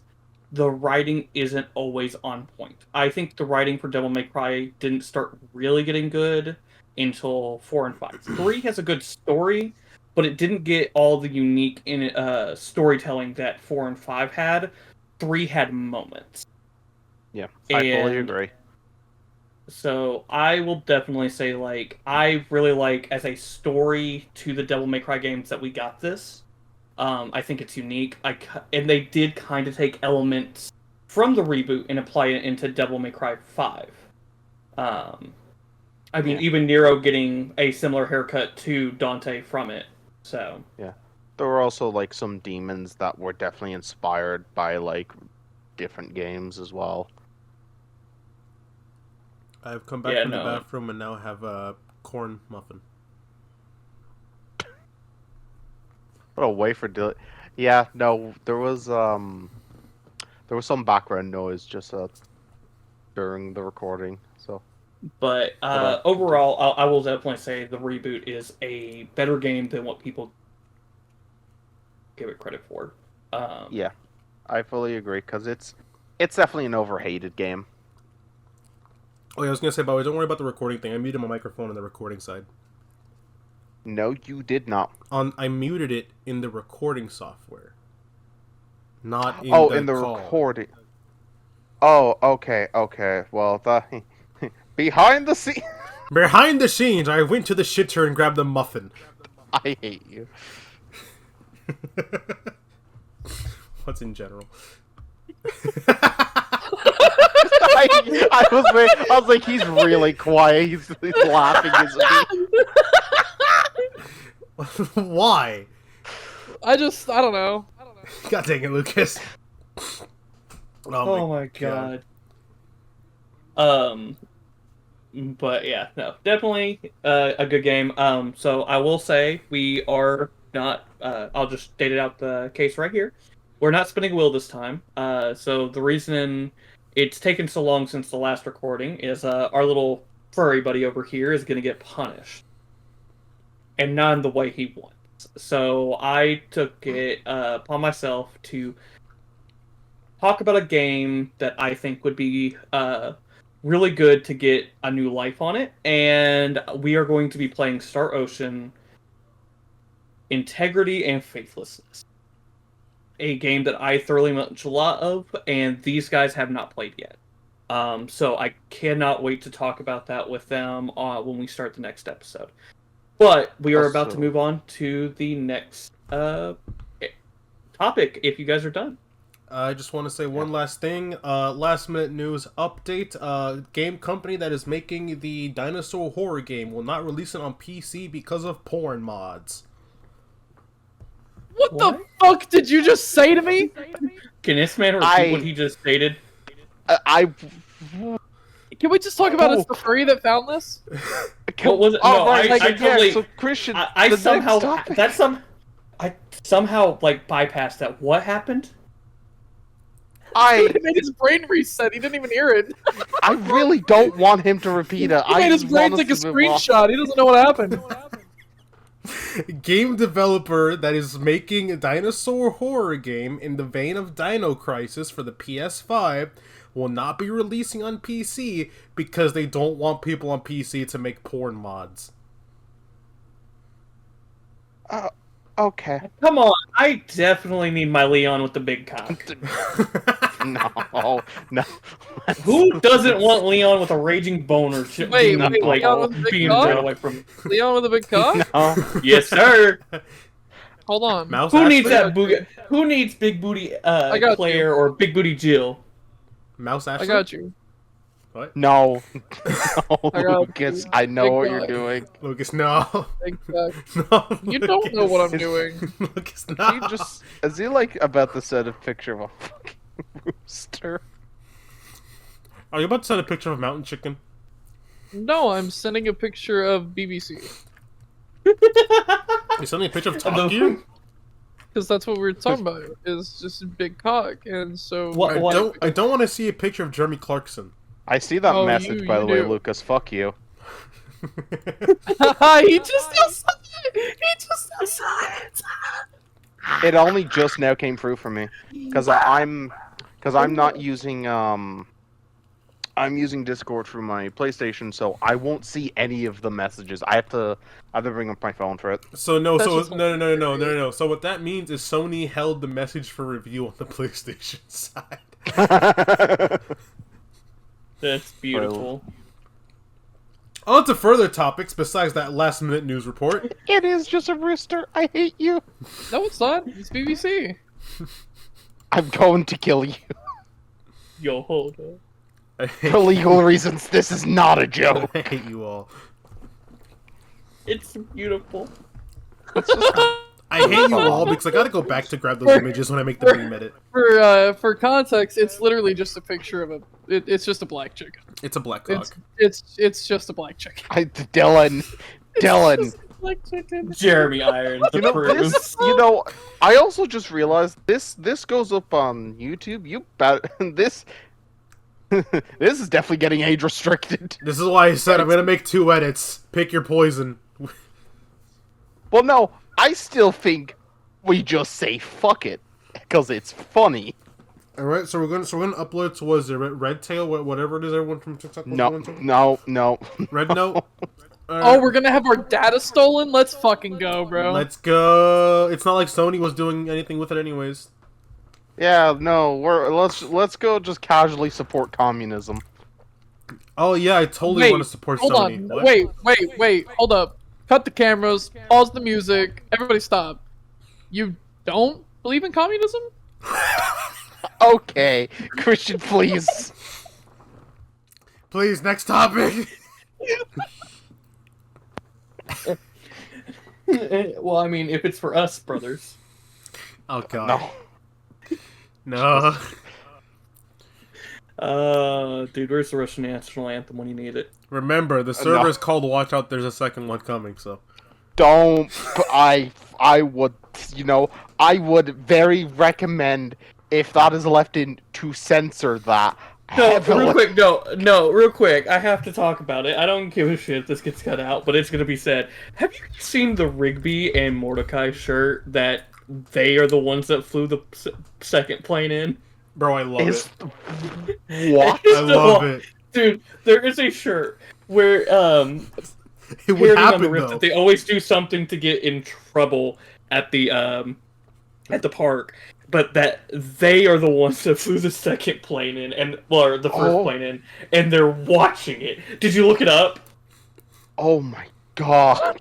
Did you look it up? Oh no, bro! They hit Oh no, bro! They hit... Oh no, bro! They hit... Mordecai and Rigby are a national threat to society, and it is the most beautiful thing. Yeah, okay. So remember, this is a gaming podcast. Yep. I mean, that video games are a huge topic on the show.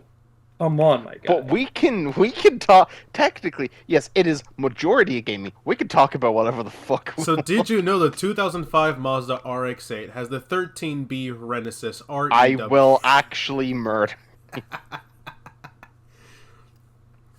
I hope that the voice actor of Gumball comes after you next. Be like you. I watched you that are video again the other retarded. Like day, yes, the like, hell I. That is trash. Dude, oh my god. Anyways. I like how introducing Luke to the podcast has just turned us into the Goons podcast. You know like, you'll have what? a moment of sincere talking, and then it just devolves into degeneracy. You know so what? I'm fast. here for it though. Yeah. Wait a But minute. it- Am I the one? Wait. It- Am I the life of the party? Hold on. Wait a minute. It Hold on. it works because No, you're not the life of the this- party. You're the guy who spiked Do I the bring punch. the hype? Do I bring the hype to the homies? Oh. It Oh, it the works. That's It works bars. though because one of the main issues like we had with the first one was like a little bit of bouncing off and Dylan had the cutting out dead silence and all that. So Is Lucas the glizzy to the bun? all right, Christian, please move Not as on. cool. No please. alliteration. You're lame. L ratio. You stole my donkey dong joke. Shut the hell up. What are you talking about? That is still shit. Not Dylan, you. you might have- Oh, I'm talking about the one that likes to sniff furry feet. Come on. Hey, whoa, whoa, whoa, I- whoa, Well, hold on. Whoa. Hold on. Wait. No. Hold on. We're not getting into Hold this. on. No, I'm not Hold on. editing this. I'm not editing the ensuing conversation. I'm cutting your bit off right here, Hey, I'm just right saying, now. I'm not afraid. Overrule. Bunny could. did he cut out his own mic? Yes, he did. My man said, "Love bunny kid." Dylan, I will say, slob on my. Dylan, do two I would let edits. her do so many things to my. Do two edits and like obviously like send them to us like first, but just do two God. edits and then I hope you realize most likely the one that is the most bad shit is the one that we're gonna use because it's us. I fear the day we get big enough that people do like little like clip animations. Bro, I fear bro, the I would day. love the day when I love the day when I get so big. Women say, All right, do we want to move on? Yeah, I think it's perfect too. But so speaking of California wildfires, I'm kidding. It's kind of burning it down right now. My God. Hot topic. Bazinga! I guess you could say that's a little steamy for the subject. speaking of Charlotte Hedgehog, have you heard about the California wildfire? Well, we're about to turn this into Disco Inferno in a minute. What the fuck, dude? Like Maria, I shut this podcast down. All right. What do we got? What do we got if now? it Shooting wasn't- children. That's what I'm If here. it wasn't for the No. if Lucas is even saying no, you know there's an issue. So this is Oh an my awesome God. segue into the games we want to talk about next. Yeah, so we're going to be talking about, we have a total of 5 games each for our games that we really loved this year. Last year. And I think the best way to approach it is, we'll start, since I started with Connor at one time, Dylan one time, we'll start with Luke first. And then we'll go, Luke will say his 5, we'll go, Dylan say his 5, Connor, you say your 5, I'll say my 5, and then back into a circle. All right. Okay. So, Luke, what is your number 5? Or is there any honorable mentions you want to give?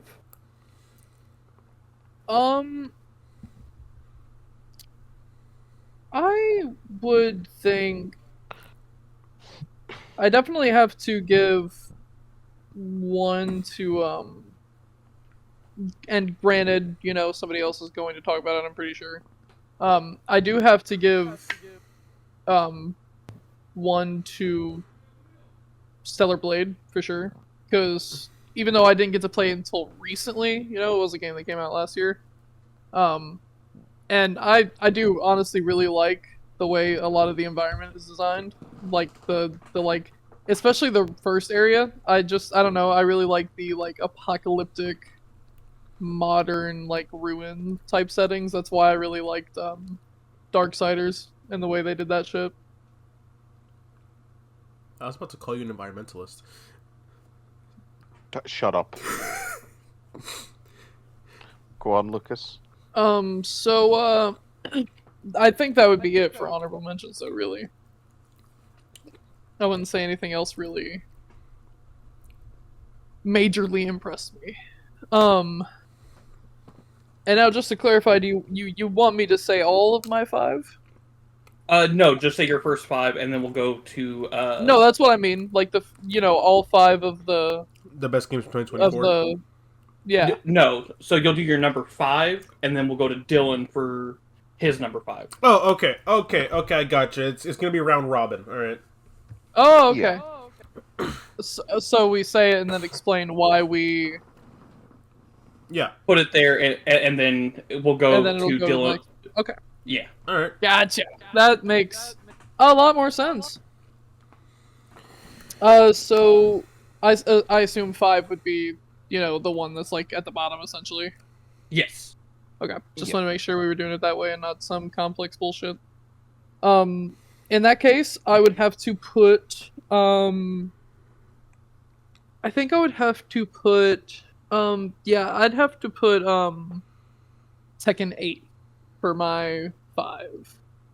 And the Okay. biggest reason for that is because it's not only my first Tekken, but in reality, I did try learning Mortal Kombat, I think it was 11 sometime last year. But I don't know. It didn't really click with me as much. So I kind of like didn't put a ton of time into it. But Tekken 8 is pretty much the first fighting game I've really like sat down and actually put forth effort into trying to learn. And I have had so much fun with it. So as somebody who has spent years being like, bro, I sometimes cannot stand fighting I could do that. games because I feel so bad at them. As somebody who has been like that for a long time, it's crazy, especially with the way the fights look and the graphics and all the different like color shit they do for the attacks. It's like anime fights. It's insane. Like when you have really good people fighting against each other, that shit looks wild. It's like you can clash pretty well. That's what I'm saying. With friends. It's like it's definitely a fun one with friends. I love is making such everyone a Mario good and game. Luigi. I What? definitely Well, want. Shut. and it feels like Tekken 8 made it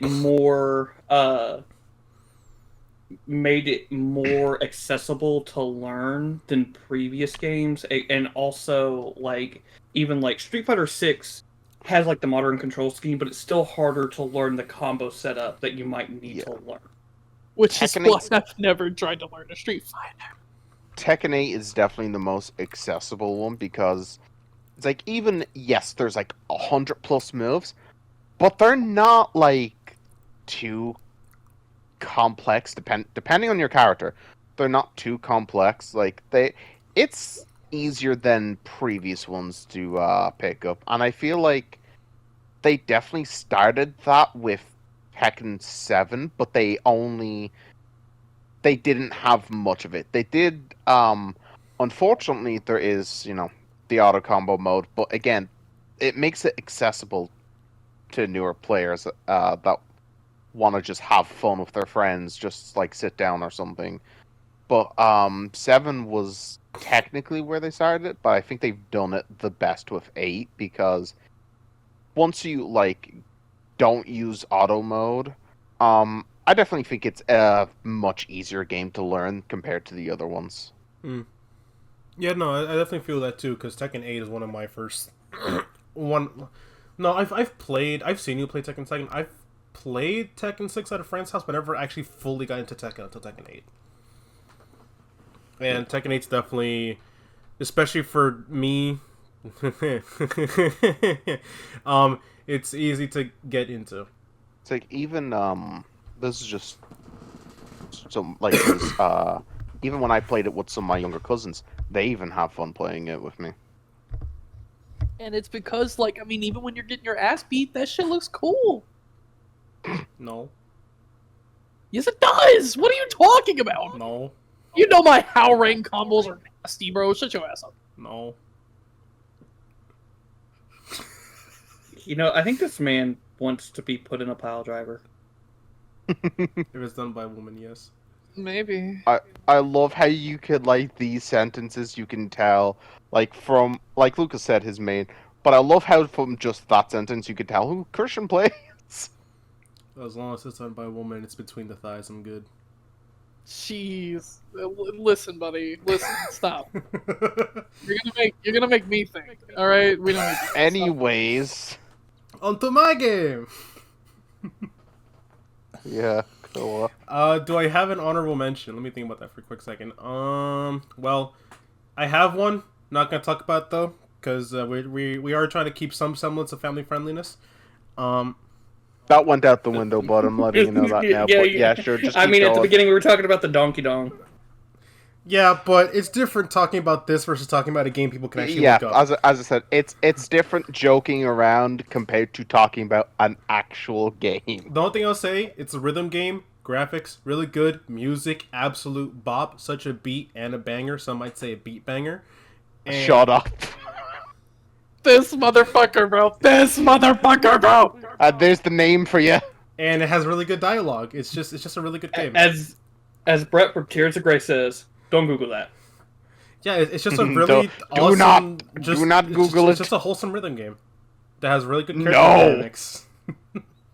If you know, that one's a doozy. If you know, that was a doozy. Ain't no way we gotta do a Scuba's line here, bro. Yeah. And Dylan better shut the hell up before I become Chris Hansen. in my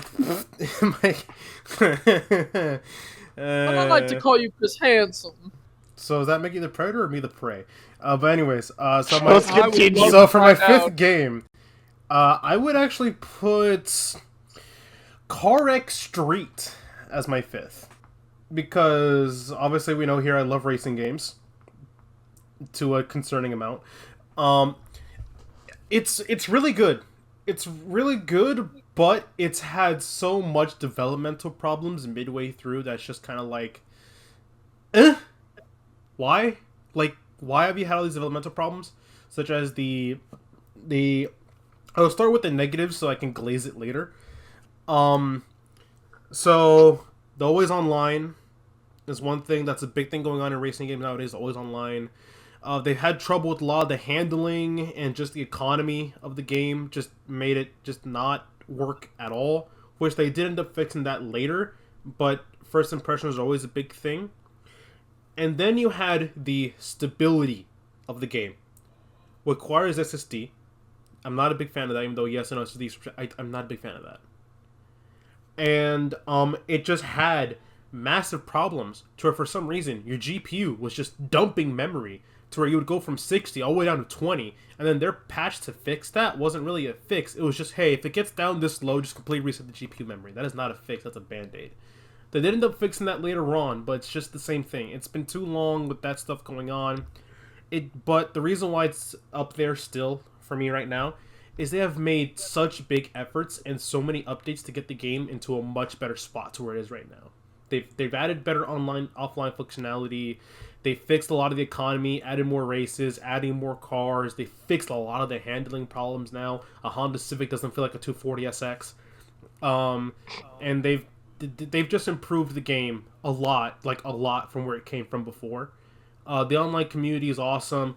It's a CarX game. Drifting is just awesome.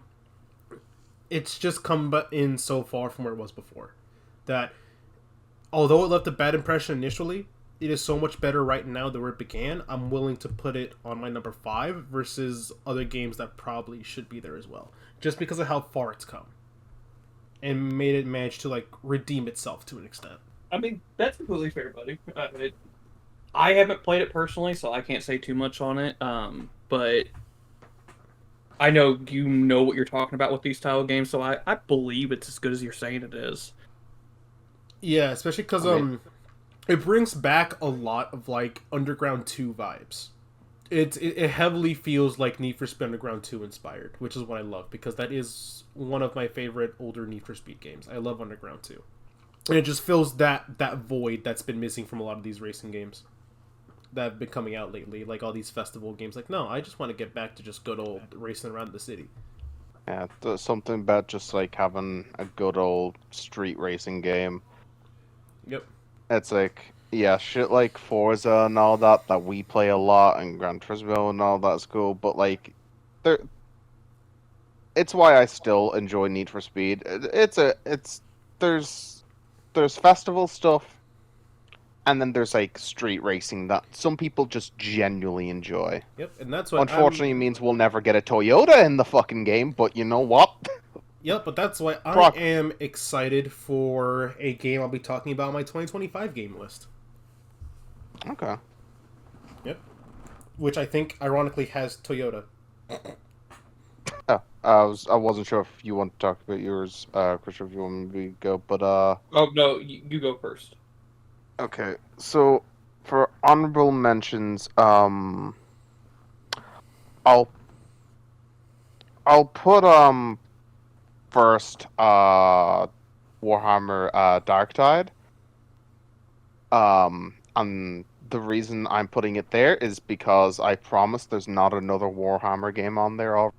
But it's really good. It's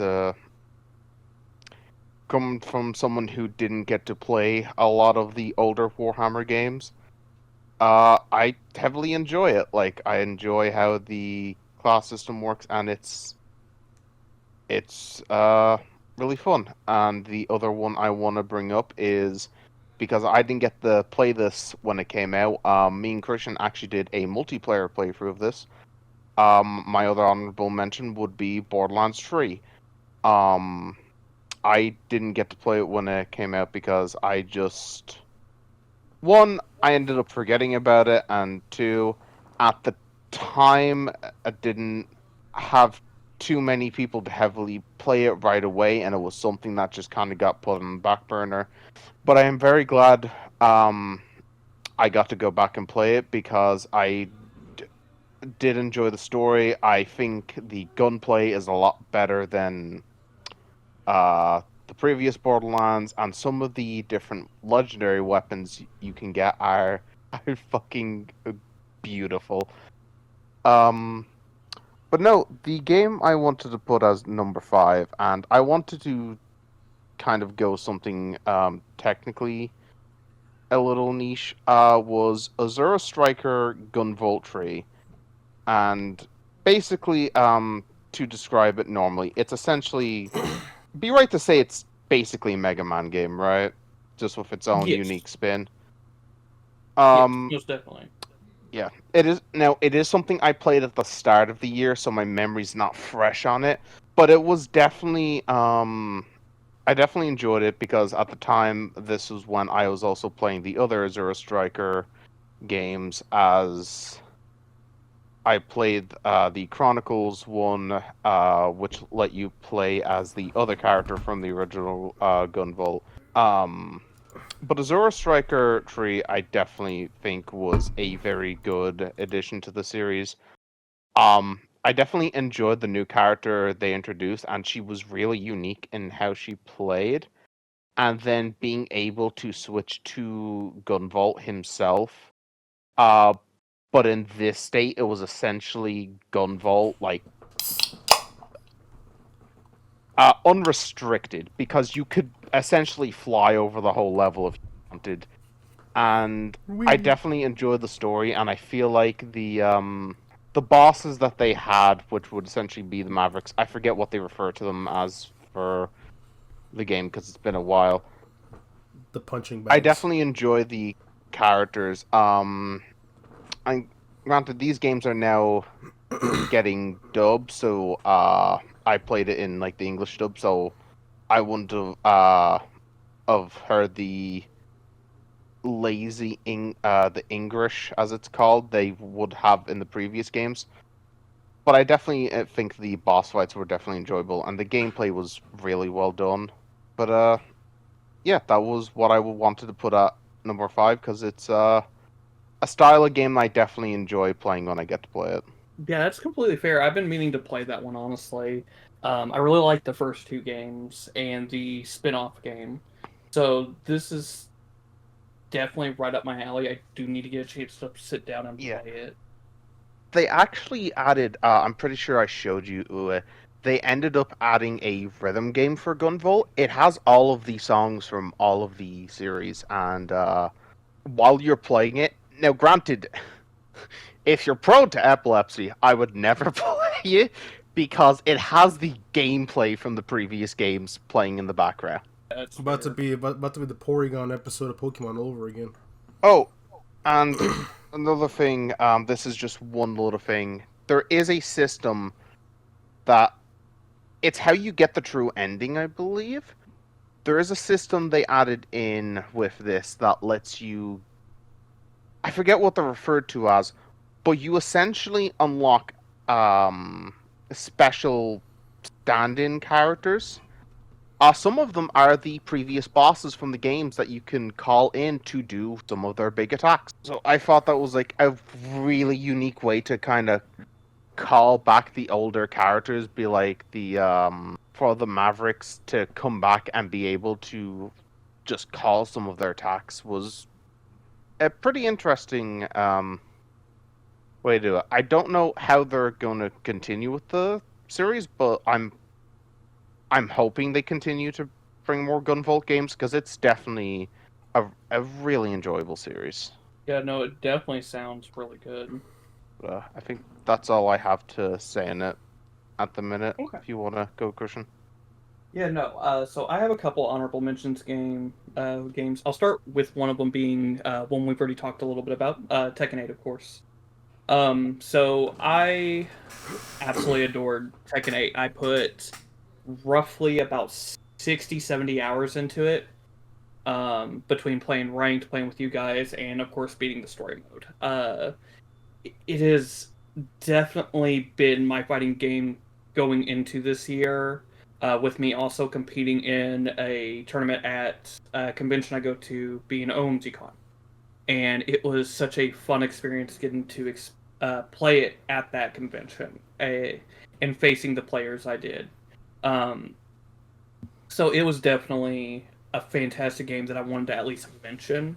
So it's just astounding how much fighting games can bring us together and introduce new people like you, Luke, to a good community and get you introduced into how to properly play them. Yes, sir. Another one, as you guys know, I've been on a kick on getting old school games again. And I ended up buying me, of course, a Kingdom Hearts 3DS. I also bought me I bought me a God Eater 2 PS Vita. So one of the honorable mentions, and this is the first year I played it, I haven't put too much time into it, but I thoroughly enjoyed it, was Etrian Odyssey Nexus. Still masterclass in character building. I love designing the map and exploring. It's just an overall good Atlas Etrian Odyssey game that I never got to experience. And then that would go into my Vita with playing Silent Hill. I think it's Book of Shadows, if I remember correctly. It is definitely not a great Silent Hill game, but is a definitely good Book of Memories. It is definitely a good ARPG with Silent Hill themes. I thoroughly enjoyed what I've been playing a bit, and I need to get back to playing more of it. But my number 5 is actually going to be Rise of Ronin. I absolutely adore this game. I think the backlash it got at the start of the year was kind of stupid, between people saying it's not Ghost of Tsushima, or that it's not what they wanted from Team Ninja, and I'm like, what did you want from Team Ninja? They're implementing very cool and unique ideas to the combat they have started with Neo. And I think the open world was a nice touch. The build crafting is super, super well done. The loot is more manageable compared to even like Wolong, where Wolong is still, the loot is like still pretty Diablo-esque, whereas Rise of Ronin, you're getting it at a frequent pace, but not overbearing pace. And then the story's not bad. I still trying to figure out if I like it more than I like the Neo or even Wolong. I'm probably gonna go through it again and see how much I like it more. So I'll go from there. But it has got some of their best and most refined gameplay, in my opinion. Between how parrying works with deflects, between the skills and the stances you get with different weapon types, and even how you unlock them. It's always like each time you get a new stance, it's a mini boss fight, and it's so well done. And you can even approach a lot of these boss fights in stealth to get these new stealth stances, and I thoroughly love that. Plus, they have a system where, depending on your stance, it might be strong against your opponent you're facing or weak against your opponent. So you might take more stamina if you're using something that is weak against them, where the other one might take more stamina from them. So I definitely, absolutely recommend Rise of Ronin. It's been a great time. So, Hola, ¿cómo estás? Hola! I was. You gonna I was say like, something? I was like, is I everyone gonna say- got done! Brother! He got done. I didn't know if Lucas was just gonna continue or if it was. Oh, I mean, I wasn't sure if you know. Yeah. All right. Oh You know, my everybody's god! ready. Yeah, I was- I'm Alright, gonna go, you here know, I we was- go. I was- This is where shit I didn't know, begins. I didn't know if everybody was ready, bro. I didn't know. So You you know? know, this Yeah, would be where you would cut out everyone's something. hey, we should definitely chime up and speak about something, and then What I'm after I saying, get done, I- it's just like no comments on what I said. It's just radio silence. It's like, man, holy shit! I didn't know a nun come in someone's ear and they couldn't hear. Oh my god. I mean, I haven't gotten to play much of Rise of Ronin, so I can't say much on it. But from what I've actually seen online, I love how it looks, and from what I've seen you play, it looks really fun, and I do want to get around to going to play it. I just don't have much to say. It's not my kind of game. It's just like, you need to play more shit, dude. I do Yeah, play more I, shit. I just don't play that.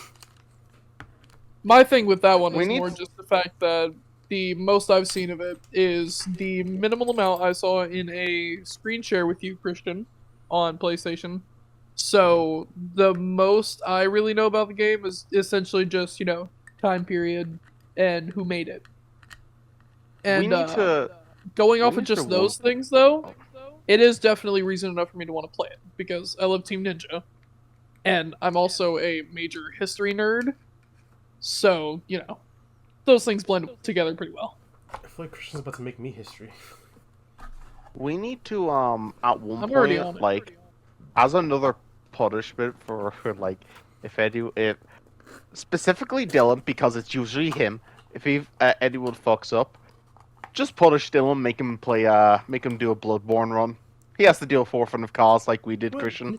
Huh? Why me? He will be 80 by the time he finishes that. Why are you so muffled? Who, me? Yeah, you just became muffled for a minute. Oh, like why me? Anyways, you know damn well why. What just fell? Something just fell. What just fell? Oh, that fell. Anyways, anything else on it, Christian? No, that is basically it. Alright. All right. So next up is Lucas. Lucas, what's your next game? Yeah, I would have to say that for my in fourth, and this one was honestly a little bit of a hard choice because I feel like it was kind of honestly great choice of words here. Heretical to not put it in at least the top 3. But because of the fact that I didn't get to play the first game, that's the reason I'm basing it off of. I put Space Marines 2 at 4 for me. Okay. Just out of curiosity, how many of us have Space Marine 2 on the list? Not me. Christian? I actually didn't put it or Dark Tide. Let's go. Oh, wow, okay. Okay, well, yeah. I put Luke? another Perfect. Warhammer game that I put most of my time in. That it Yeah. didn't come out this year, but most of my time on it has come from this year. So Okay. Okay. No, So- I'll just let you know. 2 of mine are going to be very quick. Yeah, honestly, I feel like, as far as anybody who understands Warhammer games goes, there really isn't a lot to say on why I love it. I mean, it's you get to play as a Space Marine that's an unbelievably badass Space Marine at that, and, you get to cut down Tyranids, and I mean, really? Like, come on. Who doesn't love Like Tyranids? when you put a Space Marine game in your top, it's like you don't have to say not Space Marine, a Warhammer game in your top. You don't have to say much else. Yeah, like it's Warhammer, It's a grim, gory universe. You know what to expect. Some badass, intense shit. But it's I mean, raining more it's Grim Dark shit. for some reason. Sorry about that. I was gonna do a South Park joke. What'd you say, Christian? I said it is the Grim Dark for a reason. Yeah. Exactly. That's what I'm saying, bro. All right. So for me, for my game on number 4, I put Black Ops 6. The most reason why is because, I'm not too much into shooting games. I play Siege and I mostly play COD. The main reason why I honestly enjoy COD, it is just such a fun, play with your group game. I love COD because I love playing with you guys. And honestly, it is such a big improvement, at least in my opinion, from the previous game, even still with some of the problems it has with it just being a COD title. COD titles are always going to have those certain specific problems with either gunplay, movement, just people doing scummy, stupid shit. But it's worth it just because it's honestly a game that's just so much fun to play with. Just a game that's so much fun to play with your friends. And that's honestly why I have it that high up there. If you keep talking like that, you're gonna make me emotional. Nah, shut the fuck up, bitch. Lock in. Average COD lobby. Brother. This man can't even hit his grenades properly. I don't know what he's talking about. I agree with that reasoning though. Like honestly, that is why. yeah. I honestly probably should have put that as an honorable mention, but I didn't think about it. But yeah, I would have to say for the exact same reason, Because like Yeah, I agree. Because no matter what, whenever we have a COD night, we end up laughing our asses off. It's like, other yeah, I annoying know people- y'all do because I'm there. Fucking Jesus Bro, Christ. you are get down, Mr. President, 100%. Like you, but like other don't even annoying know. people, don't other even annoying know. people. Yes, of course. There's always gonna be with in that game, but I don't mind it because, again, as Dylan said, I'm having fun with you guys. Like, I don't give a shit. We're laughing our asses off being idiots, no matter how many times Dylan fucking team kills us in hardcore with a fucking grenade. See, the best part about me is I do have a problem with that stuff, and it does sometimes get to me, but I don't convey But my you turn anger into in a comedy. negative way. Exactly. I don't convey my anger in a negative way and make people feel like shit. I just sound like I'm tweaking and probably had steroids and then maybe a line of coke. Who knows? Still love how you went around stakeout with an LMG. Hey, I mean, I didn't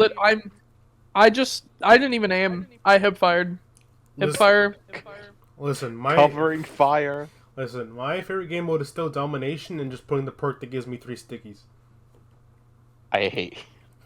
You're literally like, because of the fact that your throws aren't even accurate, you're like, because of that, you're like one of the worst players ever. Not Except because for you're some bad. reason, I can snipe Christian with an RPG as soon as he spawns in.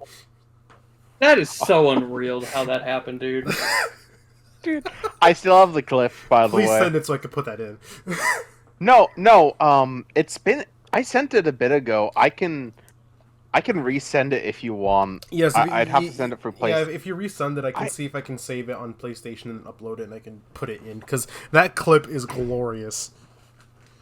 It Dude, needs to I be just seen. love that I just turn. Christian spawns, and I see your rocket direct impact him. It was only like a 1 second spawn, and I got hit with it. It was just like I spawned in, and then I was dead. I don't even think my gun was properly out at the moment. I think I was still in that animation. No one can spawn camp as good as me. Anything else to say, Dylan? No, that pretty much sums it up. I guess for my number 4, it's one that's already been mentioned. I actually put Tekken 8 on there because I wanted to put a fighting game on there. And again, that is probably my fighting game of the year because, again, all of us playing it has been extremely fun. Like, I have played other Tekken games before, and I have enjoyed them. But I feel like I enjoy this one a bit more. I don't know what it is. Maybe it's the accessibility. Maybe it's some of the newer characters. It's definitely a very enjoyable experience, especially with friends. Like, I've been enjoying learning newer characters because my old main from 7 isn't in 8, so I ended up learning Reina, where she's a very fun play, and as well as Clive from Final Fantasy got added in. Although Eddie can die. But yeah, no. It's all we've pretty much said everything about Tekken 8 already, so that's where I'll leave it for Tekken 8. Fair enough. So my 4th game is actually Grand Blue Fantasy Relink. Thoroughly love the action combat. You can tell where Platinum Games did work on it. I wish there was a little bit more to the exploration than just, hey, there's like a chest with like some material in it. But other than that, it is such a fun game to play. Unlocking each character feels so rewarding to learn. The combat is just so good. The story's decent. It's definitely got some areas where I'm like, yeah, this is just Grand Blue story. They definitely translated all the character movesets well into this game as well from the fighting game, because a lot of their moves from Relink, that are in Relink, are from the fighting game, and they're translated very well. No, most definitely. It is, but it is definitely such a good action RPG, especially to sit down and play with friends. Especially from what I saw, definitely. Because I don't have it, but I think I've seen you guys play it a few times. You've seen me play first screen share, I believe. Hmm. 'Cause I think that's when I was learning Percival, I want to say. I don't remember. I just remember you saw one of my characters. No, I think that's when I was doing one of the other bosses with Percival, probably. Hmm. Because you made jokes about one of the bosses. I think so, yeah. But yeah, no, it is definitely a little fun JRPG. And now, speaking of turns, So, I would have to say that for 3, this is where I would put, Black Myth Wukong. And I feel like for anyone who knows, what that game is, I feel like there really isn't a lot to say about that either entirely. It's it's a very action-based game. It can be, sort of difficult. I don't know about the Dark Souls comparison some people talk about, but it definitely can, in a way be difficult, but I would more like I agree with an opinion that Christian has said before on PlayStation. If anything, I would say it's more akin to Sekiro. As somebody who played the hell out of that, that's definitely like the closest thing.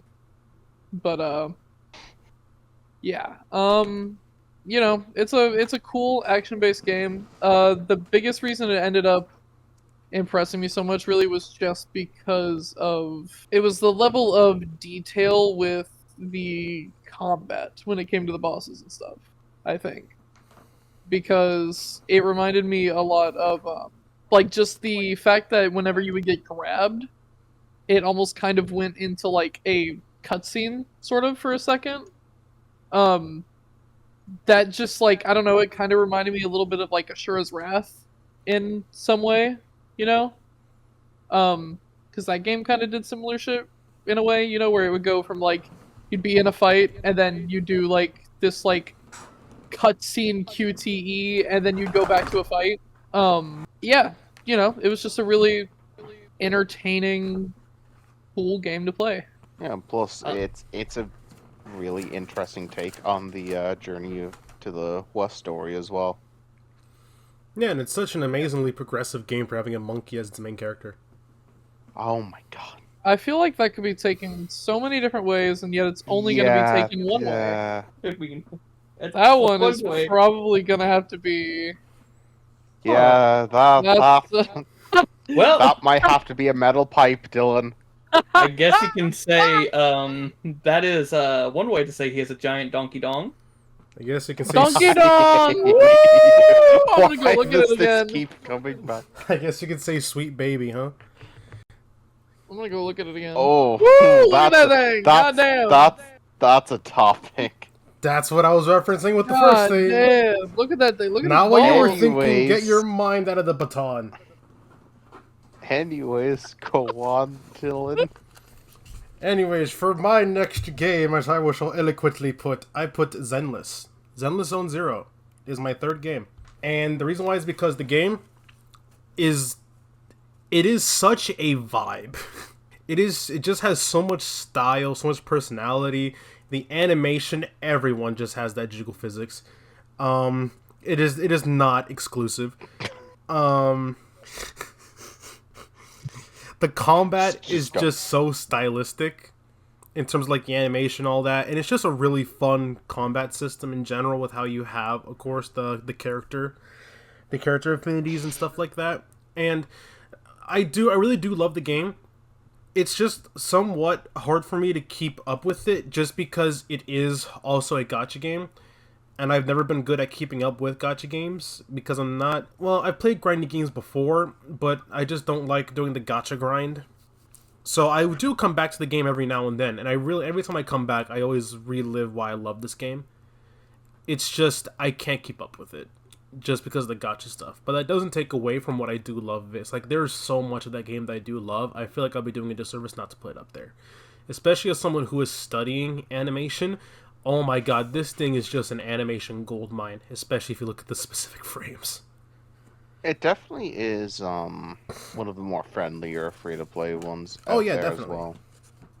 Yeah, definitely. It's just a me thing. I have trouble keeping up with like gacha style games. Yeah. I keep trying and I can't. Well, it's hard to keep up with the game sometimes. That's like, you know, when you play other stuff, it's hard to keep up with a game that like is consistently adding new Yeah. stuff. It's like certain gotcha games definitely can be like overwhelming if you don't follow it. Yeah, yeah. So that's just kind of how it is. But it is such a good game that it's worth it to put it up there. All right. So that all on it? Yeah, that's my stuff so far. You know, obviously the best character is Billy. You know what? Agreed. Anyways, my number 3 would be again one that's already mentioned is Space Marine 2. I will say I'm not gonna talk about much because Lucas and Christian have not finished Space Marine 2, but I have, and it is a really fun game. Like, again, going back through it with them again for a second time is incredibly fun. I enjoy how the operations mode is done. I have not done the PvP, so I can't comment on that. I don't know if we plan to do the PvP, but I definitely want to give it a try. But the story I definitely enjoy, and the different gameplay of the levels is really fun. I would say some of the levels can be a bit lengthy because Lucas, you can remind me, was it like an hour or two long it felt like for a level? It depends on the level, I think, but yeah, something like that. But one of the final levels is it's very lengthy, and I did kind of have to pause it and take a break for a little bit because it was such a long level, and some of the enemies dealing with them, dealing with the Chaos faction bigger enemies when they're thrown at you, it can be a little annoying. But other than that, it's a really fun game, and I feel like it's very deserving of like a top 5 spot because again, it's a Warhammer game. But yeah, that's all I have to say about it because I really can't talk about it much. Play the game so we can talk more about it. I'm going to fucking kill you. I'm over here trying to help you. No. I finished it. I can't say much because I don't want to spoil anything for these two. Exactly, bro. So hurry up and play the game. Freddy Fazbear. I hate him. So, my next game is actually going to be Final Fantasy VII Rebirth. The storytelling, the writing of the characters, the combat, everything is phenomenal. The reason it's at number 3 is because the next 2 games I'm going to talk about, I thoroughly think more about at times. But I think these are all interchangeable. But Rebirth, every bit of the 50, 60 hours I put into it is so wonderful. Between the mini games, between Queen's Blood, between the side quests, but it is so wonderful to play. There was a certain character that I played on when I got to the scene when I knew it was coming up. I wasn't ready for how emotionally impactful it was. Definitely cried grown man tears at that. I am not gonna lie. It is so good. But that I just can't wax poetic enough about it, honestly. Yeah. No. This actually works because I can just mention it and then I can to move it on quicker. I definitely agree with a lot of that because Final Fantasy Rebirth is actually my number two. The story is absolutely amazingly done. Like, as someone who never got to, when it came out, own the original 7, being able to experience it this way has definitely been an experience and a half. Um, I've been loving the gameplay. It's like 7 was really fun, and they just expanded on it with Rebirth, and I enjoy all the bosses. All the fights are really fun. It's definitely definitely an emotional roller coaster with how they did it. Yeah, I'm not looking forward to getting the chance to re-download that and beat it. Yeah, no, because it's one of those that is just like, yeah, no, it will definitely cause man tears of 100% dude. So I guess that means it's time for my next one. Mine is going to be Trails of Cold Steel 1, because I didn't play it until last year. And let me tell you, I didn't know shit about these games, okay? I didn't know shit. I just was, I had started, I think it's funny, this actually stemmed from, I had started playing Octopath Traveler. Because I wasn't really that into turn-based games. Like, I was okay with Final Fantasy, but that's kind of pretty much where it ended. And I played Octopath Traveler. I loved that game. That game was amazing. But unfortunately, I didn't play it last year. So, I couldn't include that in there, but I would have. I tell you what. But yeah, I loved that game. And it made me appreciate turn-based games a lot more. So pretty much for a while, I was in a mood where I was like, Christian, I really want to play like turn-based games. What all in here in your expansive fucking library that continues to grow astronomically every single year on PlayStation? Which of these games in here are turn-based and you think are good?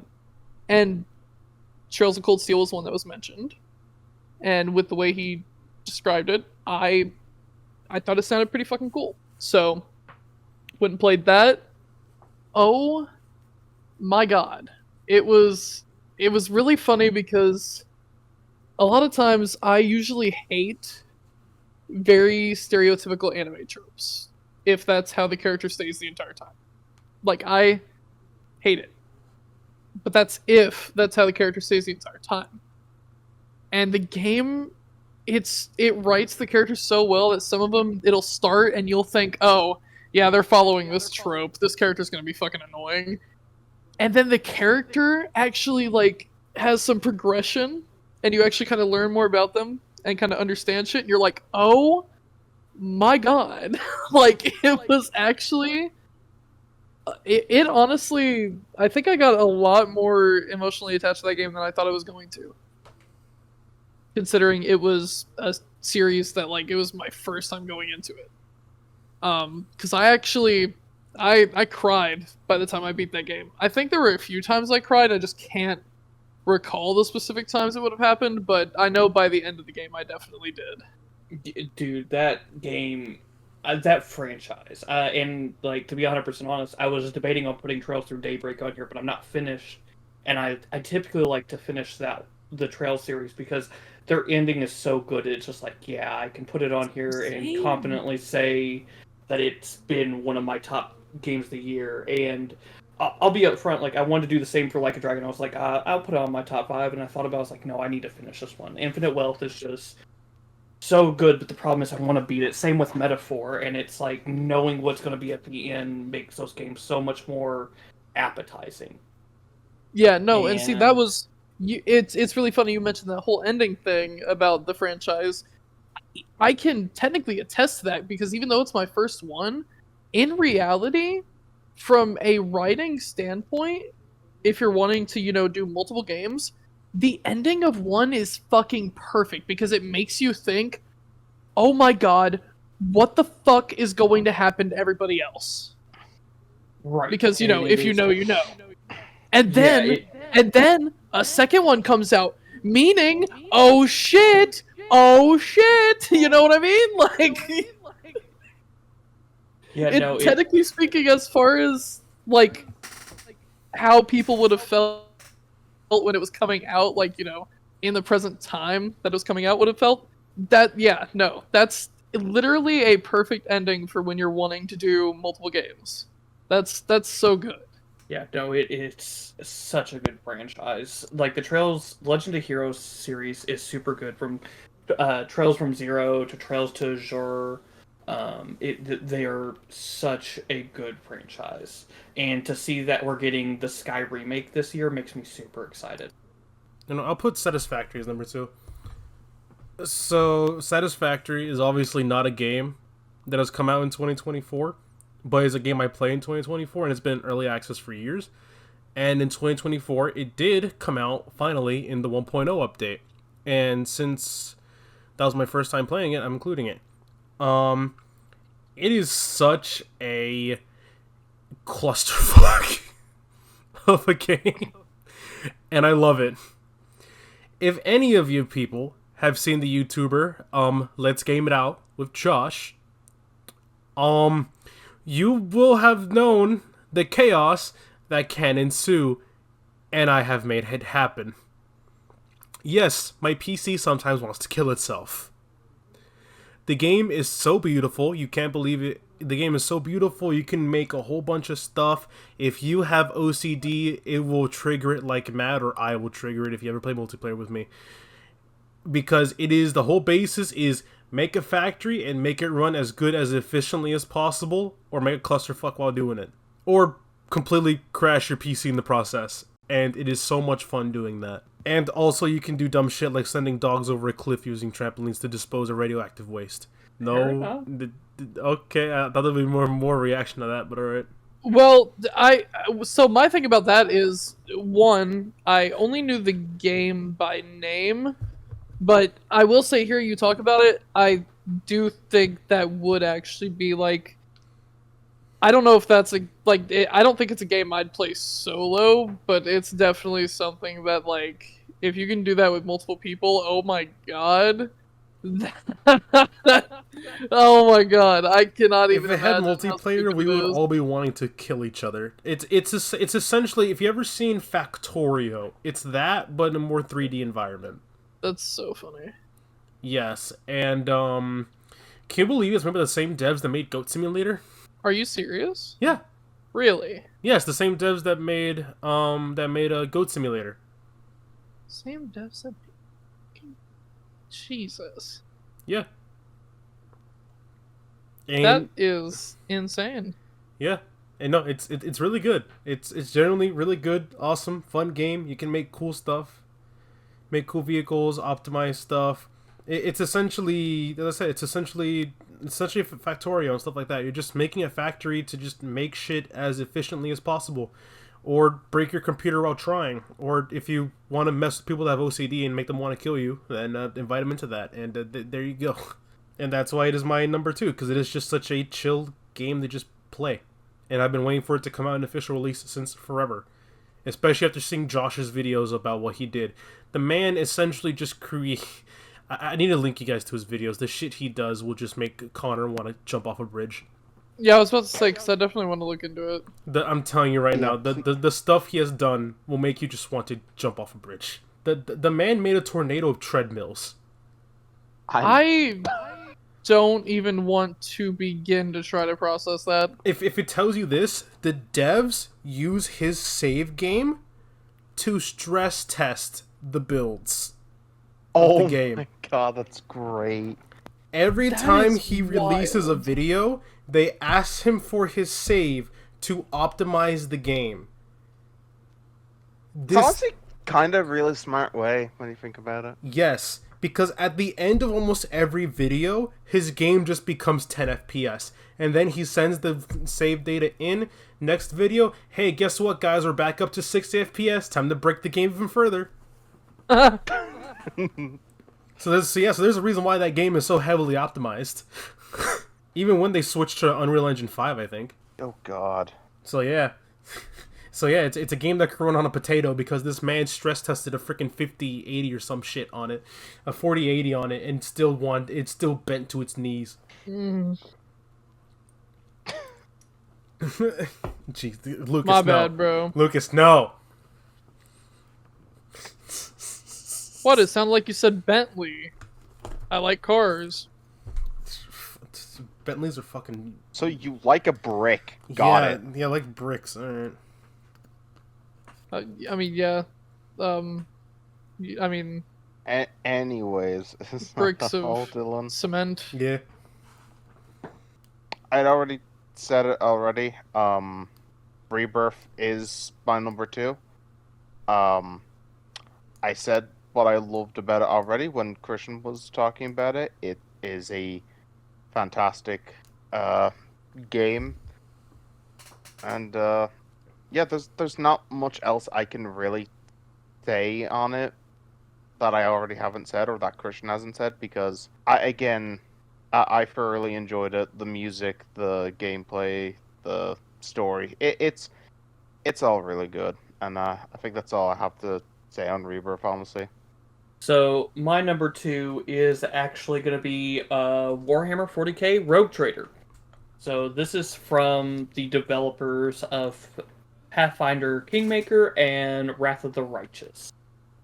This game, if you want to get into Warhammer and learn some of the intricacies of Warhammer lore, play a CRPG, and just experience the grim dark, and a game that makes good choices feel evil, and evil choices feel like the right choice, this game is so good. Like 40k as a CRPG, I don't know why someone didn't do it beforehand, but oh my god, I love it. The character writing is super well done. The I can't wax poetic enough about it, because there's just so much between the Space Marine you get is from everybody's favorite chapter, the Wolf, Space Wolves, and it is so good between how the Sister of Battle you get is written. I still need to go through and play the DLC. I just can't wax poetic enough. If you want a good CRPG to play from a very talented team, I definitely recommend Warhammer Rogue Trader. I know it's a game that didn't come out this year, but I fully got to it this year, and it is absolutely beautiful. How much is that game? I'm gonna have to try it out. Rogue Trader. Give me 1 second. I'll tell you. I have it on Steam. I have it on so many different things. If I could have it on Switch, I'd have it on Switch. So, It is that good. like Rogue Trader is $50, but you might be able to get it on a good sale, honestly. Yeah, I'll probably try it out, because if you're it's- speaking highly of it, and you guys say you want me to try some newer games, some different games, so I might try it out. Well, yeah, and I mean, it plays like similar to like Baldur's Gate-ish. Like, it's turn-based. It's not too heavy into the CRPG where it's like you need to understand how to play a CRPG, but it's not going to be like Baldur's Gate difficult if you accidentally screw up on something in like character building and stuff. Okay. Yeah. So, but yeah, it's super good. Yeah, definitely have to give it a shot then. For my number 1 game. Now it's time for the moment Nobody you've all saw this been one waiting coming. for. Nobody saw this one coming. Trust Miku me, Miku nobody Beam. Real quick. So- Luke, you're kind of real quiet. on Yeah, that. you're quiet. Am I? Yes. Am I really quiet? Yes. Brother, what? Yeah, you're quieter right now. Did you change something? How about now? You're good. You're a little bit louder. How much louder? I would go a little higher. You got mic right? Wait. There you go. You good? So, yeah. Nobody saw this one coming for my number one game. Trust me, nobody saw this shit coming. So, again, not a game that technically came out in 24, but I didn't get to play it until 24 because I did not have a PS5 until 24. Final Fantasy 16. That game was a fucking roller coaster, and I hate the game for it, and yet I love the game for it. The combat, for starters, was as far as the, ever since they've started, doing a lot of experimenting with the more open, like, action-oriented combat, I would have to say it's probably been some of my favorites so far. Because, like, it was just, I liked, you could very much tell that, somebody that helped with Devil May Cry definitely helped with that game, because a lot of those combos were very very reminiscent with some of the like attacks that were supposed to like knock up enemies and bring them down. And then the characters were all, I mean, anybody who has played multiple Final Fantasy games knows that like most of the time every Final Fantasy has some pretty good characters. I loved a large portion of them, and that is why the ending of the game absolutely fucking shattered me, and yeah, I haven't been back to it since. That ending will fucking get you without saying anything. Yeah. You know. Yeah. That ending will fuck with you. All I'm saying, they be gazing up at the moon. You know what I mean? It's definitely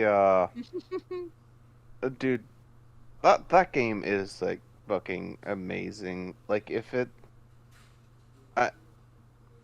I'd say if it wasn't if I ended up somehow waiting to play it and it was something I played last year, like that would have been in my top 5 easily. Like I would, if I somehow could, I would still put it in my top 5 because it is such an amazing game. It is. Yeah, no, like a lot of the fight cutscenes were so good. Like, oh my God. It is up there with one of my favorite Final Fantasies, I'll be honest, and the bosses are so well done because it's like they feel so cinematic, like no matter what you're doing. Yeah. Like I will say fights... story-wise, as far as like and I don't include 7 in this because technically, 7 originally wasn't like an action-oriented styled one. Yeah. As far as the action-oriented one goes, I would have to say story-wise, 15 was probably my favorite.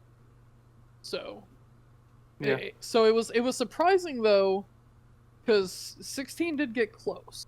16 did get close, but I liked I don't know, I just liked a lot more of the party dynamics in 15. Yeah. Just a shame we never got to finish 15. I finished it. No, Christian knows what I'm talking about. It's a shame we never got to finish the true story for 15. Oh, yeah.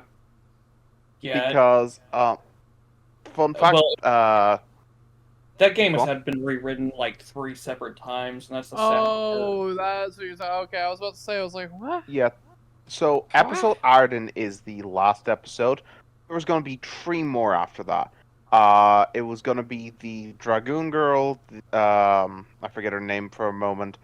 What's her, the other fucking one it was going to be? I think the other one... do you remember what the other one was going to be, Christian? Not including the final one? The other story?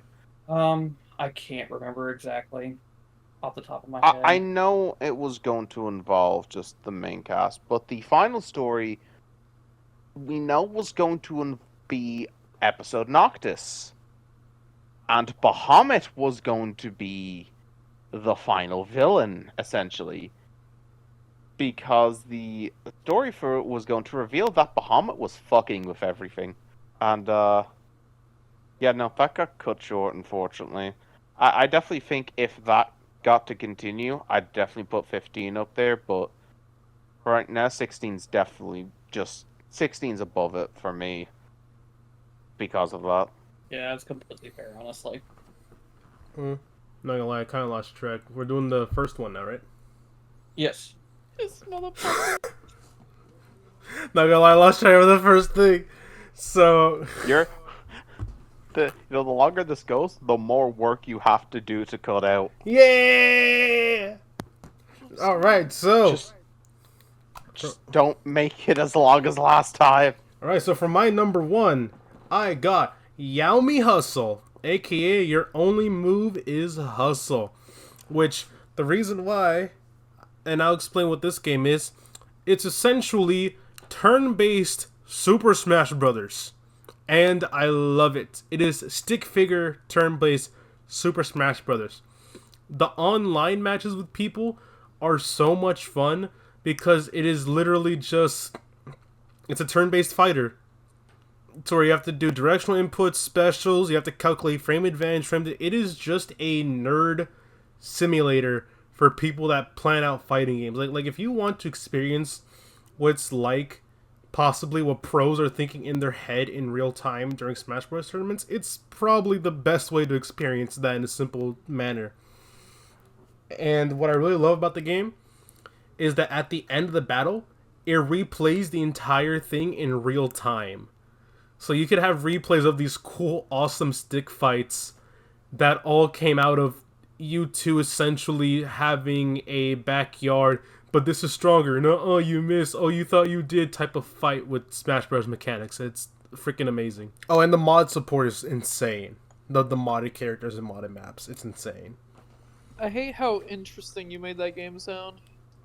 Yeah, no, it sounds like it's actually really fun. I gifted it to you and Christian, so we better do an episode. God. Christian, thoughts? Yeah, I mean, it's a game you've been talking about me playing forever, so... Yeah, because it is just the ultimate nerd battle simulator. Huh, I got something else. I mean, the way you always described it to me is like, what if you were playing Smash, but you had to actually input your commands to move, and you had to predict where your enemy was going? Yep. Yeah, it's it's literally just you. Like, as I said, it's essentially in real time. Like, obviously when you're like pro players don't wanna they think of the thoughts in their head. This is it actually visualizing in turn-based style how people go through the thought process of these fighting games. Also, what have you guys put into general while I was gone? What the hell? Don't worry about it. What the fuck? Okay. I'm just gonna ignore that for now. Oh my god. So Connor, what's your number one, mi amigo? So for my number one, I had put Stellar Blade. So, this was a game that I had got when it came out, and it's also something that when it was originally announced, I think me and you talked quite a bit about it, Christian, a while back, I think. How do I describe how I feel about this game? It was a game that I got the same feeling I got when I was playing something from Nier or Final Fantasy or something. It was a game I heavily enjoyed and definitely fell in love with because, one, the combat was extremely fun. I loved how they slowly built on the combat throughout the entire game, so they never make you really feel broken, if that makes sense. And then with the story, it was a story I heavily enjoyed because there were moments that I was trying to think. For example, it makes you think, what even are the Natiba for half the bit? and you slowly realize it as you play the entire game, and it makes you just be like, what the fuck? Another thing I enjoyed about it was the soundtrack. The soundtrack for the entire game was amazing. I don't think there was a single song I did not like. I have the entire album for the game saved on my Spotify. I absolutely love Belial's theme. And the enemy design and the character design were so fucking good. And it's to a point where I hate how people do kind of hate on the game. One example would be like Eve herself is not a realistic looking female. By the way, that Eve is a model scan. Just gonna leave that there. Mm-hmm. But it is a fantastic game, and it's one I still want to replay. I want to do a full hard mode run. I don't know when I'll get around to it, because again, it was one that I'm still kind of working on the platinum, but I've taken a break for a while because you have to play through it like 2 or 3 times. But the enemies design being like biblically accurate angels and all that, and the story and music, it's definitely a game I fell in love with, and I'm definitely glad I fell in love with it. No, that is completely fair. I need to get back to fully getting back to playing it, honestly. I can't wait till I get to talk to you more about the story, because it's a story that, even though there were points that I got to that I was like, I kind of guessed what was going to happen, because you get to a point where you're taught you learn about the Natiba and all that. It gets a point where you can kind of tell where it's going, but it still hits very well, and all 3 endings. Now, I would hope, because they said the adventure can every time you do get an ending, it says the adventure continues. I hope they're going to go based off the true ending, but I'm going to at least say all 3 endings are open-ended. Okay. Also, fuck Providence. That boss makes me fun. That's the only thing I say. That's the name of one of the bosses, and dear God. Wait, Providence? This Generator Rex? No, it is, I can't say much, but it is just called Providence. It's one of the last bosses you fight in the game, for good reason. You know what? I say that, but you know what? I just know. You know what? Fuck it, I'm saying this right now. Stellar Blade gives me Generator Rex vibes. What the The story heavily fucking gives me Generator Rex vibes. Oh, this man's never played Nier. This man's never played Nier. You know he's about to also just imply that Nier gives him Generator X vibes. You know what? Nier gives me Generator. Yeah, there it is. I mean, I see where he's coming from with it, though, like, 100%. Which I've been meaning to rewatch Generator Rex, actually. I have nowhere I can rewatch it, but yeah. I think that's all I'll say on Stellar Blade, as much as I would love to go on about it for hours. Lucas and Christian have not finished it, and I don't want to spoil anything for them, so... Yeah, and since Dylan said give him a second, do you want to do your last one, Christian? Bit of a cut of dead silence there for you, but you're welcome. Yep. So, my number 1 is probably not that big of a shocker. It's a game I sat down and I played 3 days straight to beat. And that would be Silent Hill 2, the remake. What can I say about this game that hasn't already been said? This is... If you want to tell a story that can emotionally impact you in a way you never realized, I heavily recommend this game. Between the different camera perspective giving new life to a horror game and giving it the ability to scare you all over again, to the ability of the new voice lines that were added to add more depth, the new cutscenes. There's just so much about it that, like, yes, it's a remake, but unlike typical remake where it feels like a one-to-one, this game stands right next to the original, and it almost acts as a completely new game because of it. I legitimately cried so many different times throughout the story with how much you feel for the main character and how well the voice acting and the facial animation is done.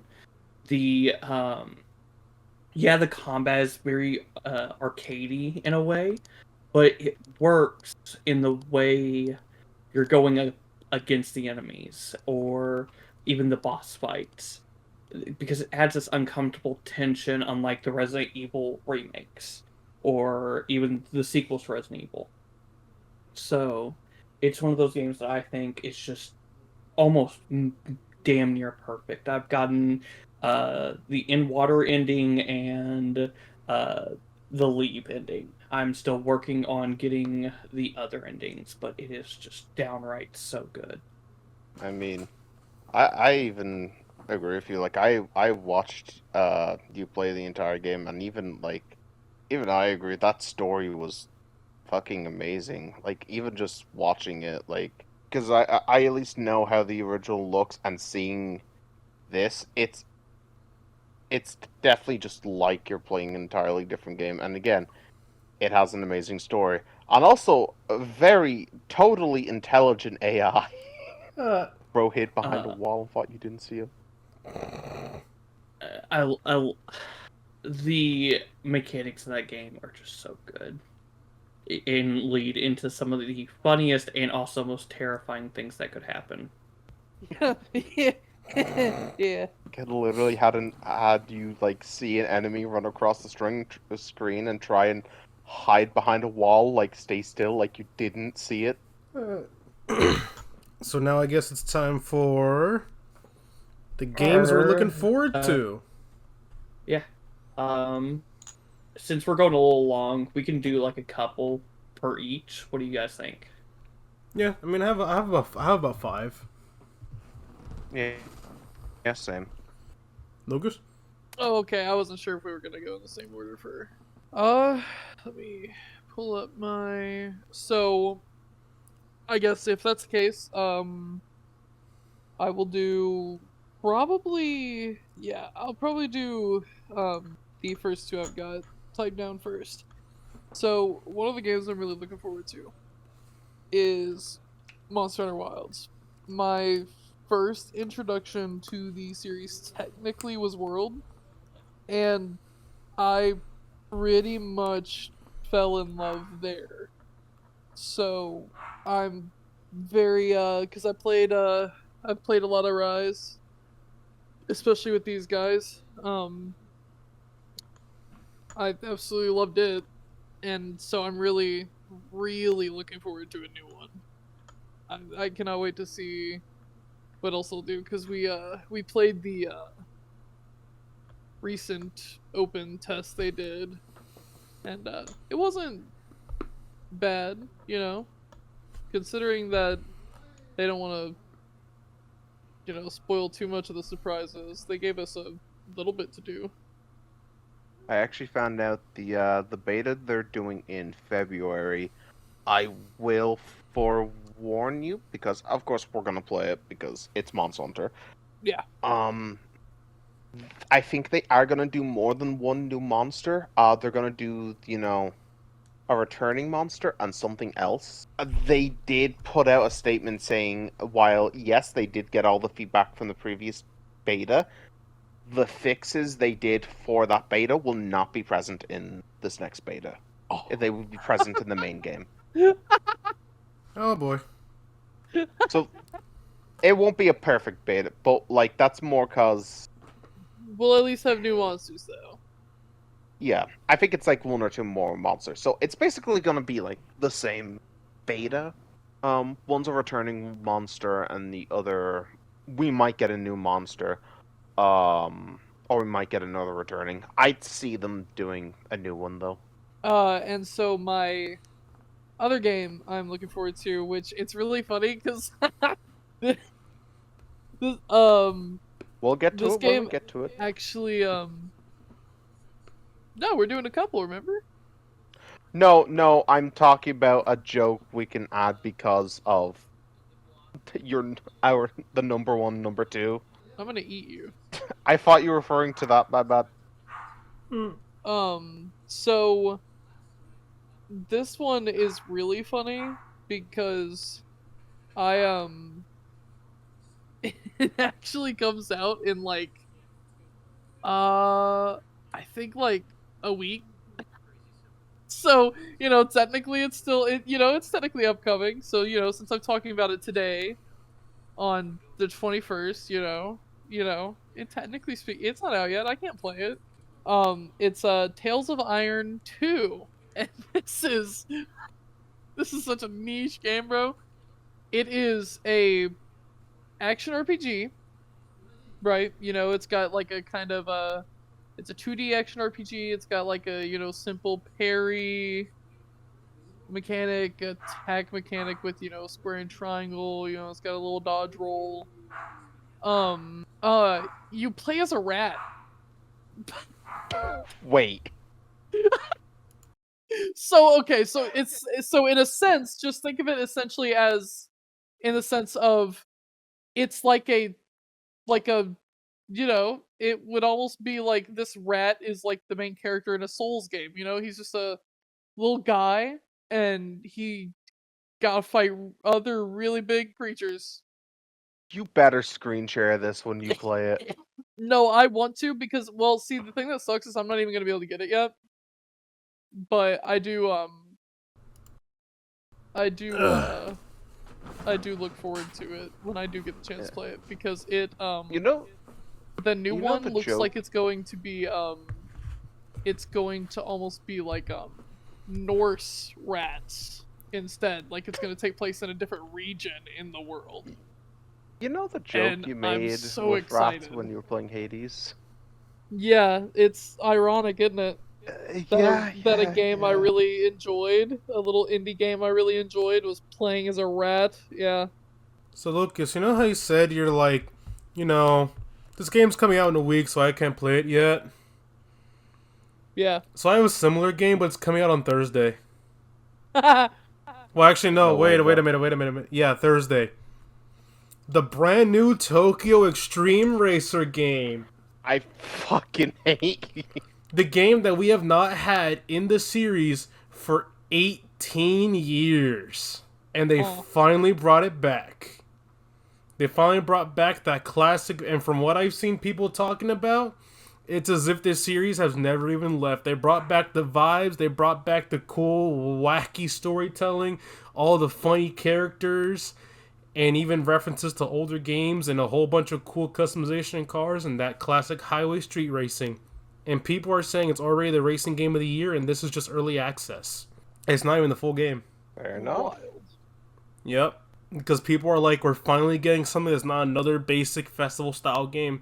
Kind of just like we talked earlier about Car X Street. This is just a back to the basics, have fun, go do whatever you want racing game on the highways of Japan. And from what I've seen, it's just as good, just as quirky, and just as detailed as the previous games. And it's awesome that we got a series that has been rebooted in a good way. They can tell has a lot of passion from the actual creators and devs for what they want to make. And it's funny because the way they teased initially was the recent game that came out was like Hero Devil Run, which is like you make paths for this lady escaping the heroes out of Tetris blocks. And it's like, what the hell is this game? You're such a good game company. And then at the end of the game, it shows one of the devil chasing the female devil chasing the heroes with a car. And we didn't know until much later that was a teaser that they're coming back with a new racing game. That's a wild way to tease your next game. That is insane, Hey, bro. it's Genki. What are you gonna do? And no, it's not Genki the accessory company. This is Genki the toy company. I mean, this is Genki the video game company. This is not the Genki that's being sued by Nintendo. I honestly, I thought you were talking about the guy, you know, that helps out Spider-Man. You know, that's what It's I not thought that you were talking Genki I either. honestly thought of Saints Row. It's not that Genki either. All of those are pussy shit Genkis. This is the true Genki. Excuse me. Anyways, you want to move on to your next one, Dylan? Yes, my next one is Killer Bean. What the fuck? about. No way. They are not that's why I making a game for that. They are. It's been announced for like a year. I refuse I'm to fact checked. believe that they are making a game for He's Killer not. Bean. He's not lying. Because the problem is, I'm gonna want to play it. Oh my god. Oh my, my life is over. It goes without saying why I'm excited for it. Shut I hate you. up. I can't believe this is gonna be a thing. And it's a roguelike. There's no way it is. It's a roguelike. You're gonna have to edit that out. I busted. It's a roguelike It's a stealth shooting rogue- game, my guy. I literally love her. Yeah, it's a roguelike stealth person shooter game. I'm surprised you guys haven't seen the trailer. I'm pretty sure it's been announced for like a year. I didn't okay. know. Bro, you know this shit's gonna be easy to run with. Says you have to use a 2 GHz dual core, 8 gigs of RAM, and GTX 750. Good. Simple games end up being some of the best. Exactly. That's what I fucking It's want. also got bullet time. Of course it does. It's Killer Bean. Oh. Oh, no, wait a minute. Sorry. The recommended specs is a 3 GHz quad core. Fuck's sake, man. Anything else to say about it, Dylan? It's Killer Bean. It goes without fucking saying. Okay, no, seriously. The last game is Golf with Friends 2. I fucking... You already know why. You already know why.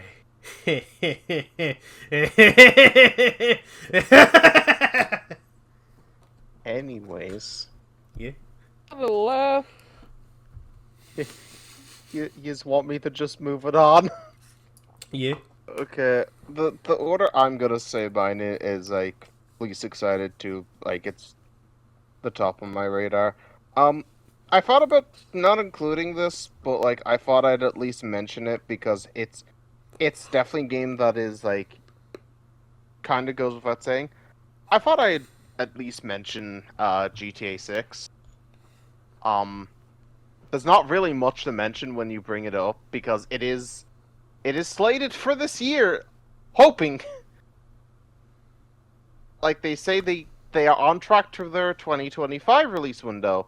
So we'll see what happens, but I'm going with the mindset that it might probably, hopefully will, because I am looking forward to it as much as GTA 5's been beaten with a dead horse. It's gonna be nice to have something like fresh for Grand Theft Auto. And from what they've shown off, it does look pretty good.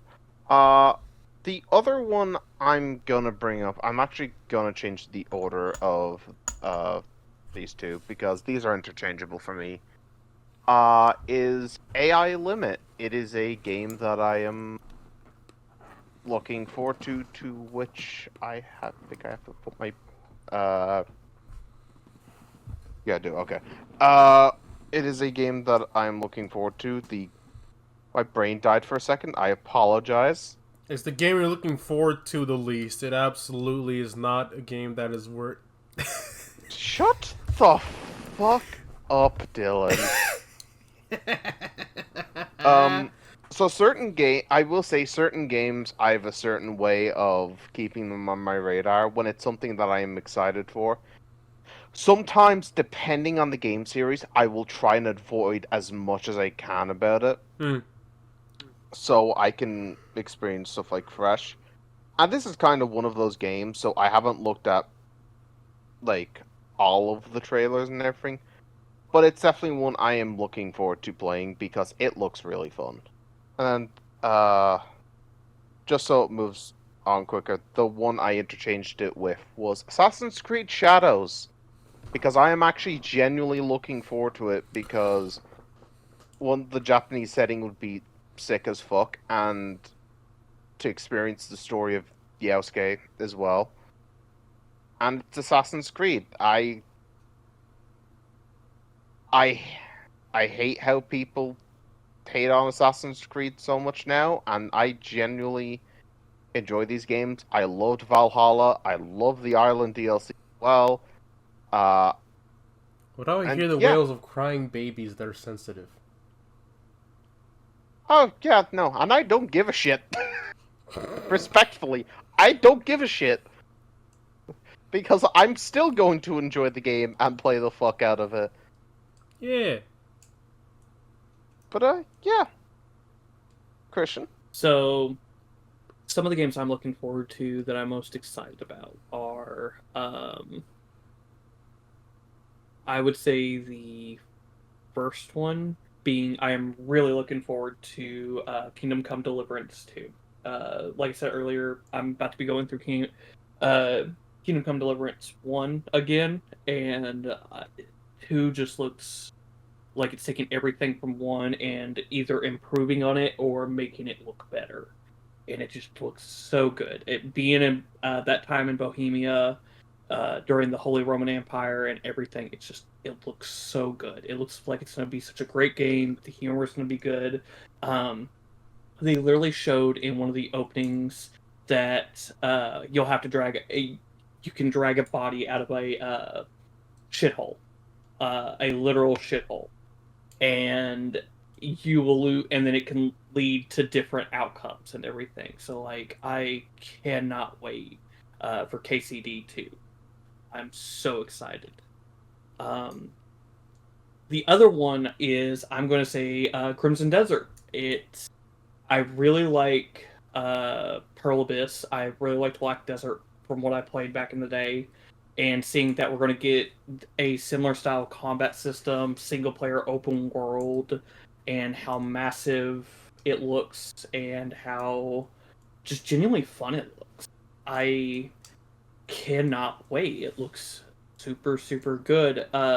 Still want to know more about the story, kind of feeling the same way with Death Stranding 2. I'm like, what's going on here? What am I going to be doing? And what's the story? But I will say with Death Stranding 2, I'm kind of expecting that in the long run, so, you know. And then the other one, I would say is Judas. So, I'm a big Bioshock fan. Bioshock 1 and Infinite specifically. I love Kevin Levine's writing. And Judas is his next game, and it's got that, from that trailer we got, it looks so much like Bioshock, but better. It's the way I describe it. It looks so good, and I just cannot simply wait for it. I want to know more, but I don't want to know more. I'm gonna be surprised, but at the same time, I'm like, gotta see some more because it looks so good. That's fair. That's fair, because there are a lot of games that were like, oh, we want to see so much more info about it, but we're scared we're going to get spoiled on a bunch of shit. Well, the thing is, like I said, it's a Kevin Levine game, and if you played Bioshock 1 and Infinite, it's like, how much of this was a spoiler and how much of it was you just lying to me to make me want to continue playing and actually see what the truth is and be like, oh, I thought I knew this game more than I actually did.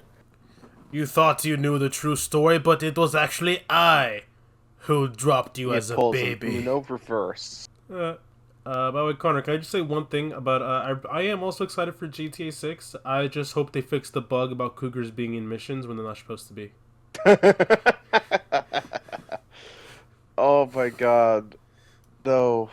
I love that clip's great. It's like Dark Viper playing and he just gets attacked by an actual cougar. It's so beautiful.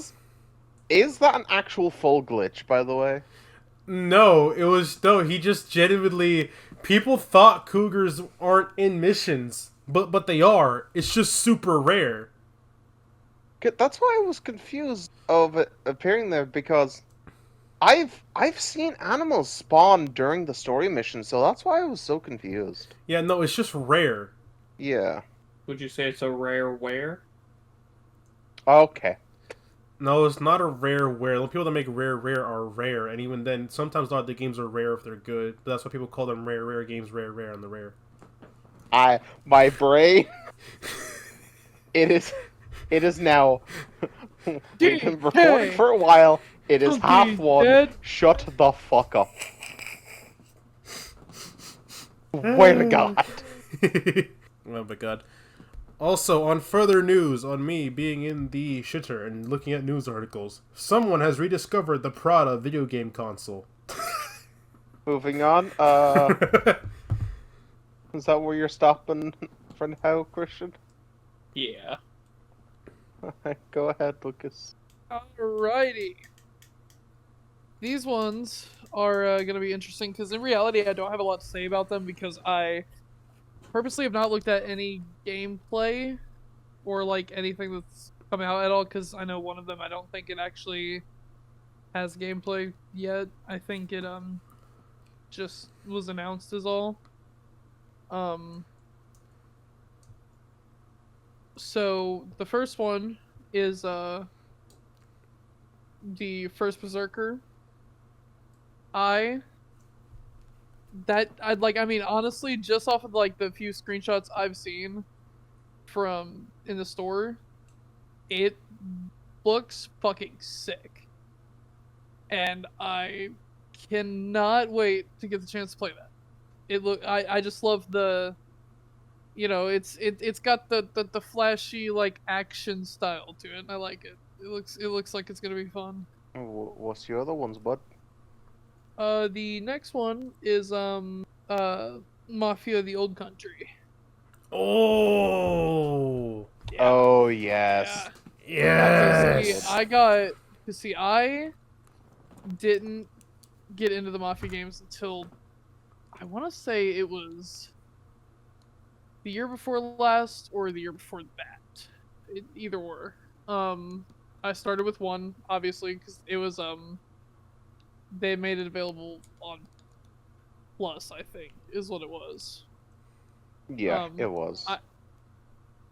First ever playthrough of one, fucking loved that game. Oh my god, I literally, like, it was like I stimmed. I picked that game up, and then I didn't stop playing it. Like, I literally would not stop. I couldn't put it down. I was Dave Blunts, bro. I couldn't put down the go. Fun fact: Did you know that the vehicle physics in Mafia 1 are so good they're actually mods to turn it into a racing game? Dude, they're amazing. Dude, Well, no, oh my God. Mafia 3 had racing going. Yeah, See, I didn't beat yeah, Mafia but the 3, physics but I weren't liked as good when I as played 1 it though. that. Like as Same in, with 2, I didn't beat 2. as in, like the physics Okay. in 1 are on par with full simulators, Okay. which is wild. Got any other games you want to talk about, Lucas? Honestly, this one I'm saying because I'm gonna assume that one, if not two of us, has this listed. Elden Ring Night Rain. I don't play the Rings of the Elden. I didn't list it because I had at least took a guess that one of you were gonna list it. You know my last two, Lucas. So. That's it. Christian, did you by chance put that one down? I didn't put it down, but I am excited for it. Okay, see, yeah. Lucas, you're original. Yeah, apparently. Look at that. Awesome. Hey, no, one thing to look forward to. This is a little bit of an inside joke. No, the possibility of no fall damage. My thing about that game that I'm going to find so interesting is you know, I've talked to you guys about this. I loved Elden Ring. My thing with it though is just that there's just so much shit in it that's so, because you know when it first dropped like trailers and stuff and like showed gameplay, like I don't know, for some reason it just didn't click with me that even though there was a jump button it would be different from Dark Souls. So when I first started playing it, when it first released, it was like an insane learning curve for me to some degree. And even now getting back into it, it's like I'm slowly getting more accustomed to it now. But it's like, it's just so funny to realize that having all of the different build potential, you know, all the different shit you can do in that game, paired with the, like, literally pretty much just the addition of an actual jump button, it, like, changes the game completely. Like, it completely makes it feel different. And it was definitely difficult for me to get used to at first, because I made the mistake of not really looking at it as entirely its own unique thing. So that's part of why I'm excited about the Night Rain, though, is because it's going to have the class system. So that way there's not actually as much, like, there really isn't going to have to be as much thought going into your build. It's going to be a case of, like, okay, you know, this obviously, you know, this class is meant for this. So, yeah, like, it's definitely going to be a lot easier to do builds. And so that's my reason that I'm going to probably enjoy it a little more than Elden Ring by chance, is just because I like when, I guess it's probably because of my ADHD to some extent, but when there's, like, I'm okay with, it's kind of like what I mentioned with Hades that one night you were watching me play, Christian. It's really funny because when I'm playing games like, you know, Dark Souls or Call of Duty or something, like, I have a lot of, like, issues catching things visually. But, like, in a game like Hades or, like, Binding of Isaac or something, I am unbelievable with the movement sometimes. Unbelievable. Slide and to the left. And that like bit of, like, simplicity, like, you know, I like when it's more like, you know, it's not as much, you know, I just, you know, I like the, you know what you're doing, you go in, and then you just learn what you're fighting. Right.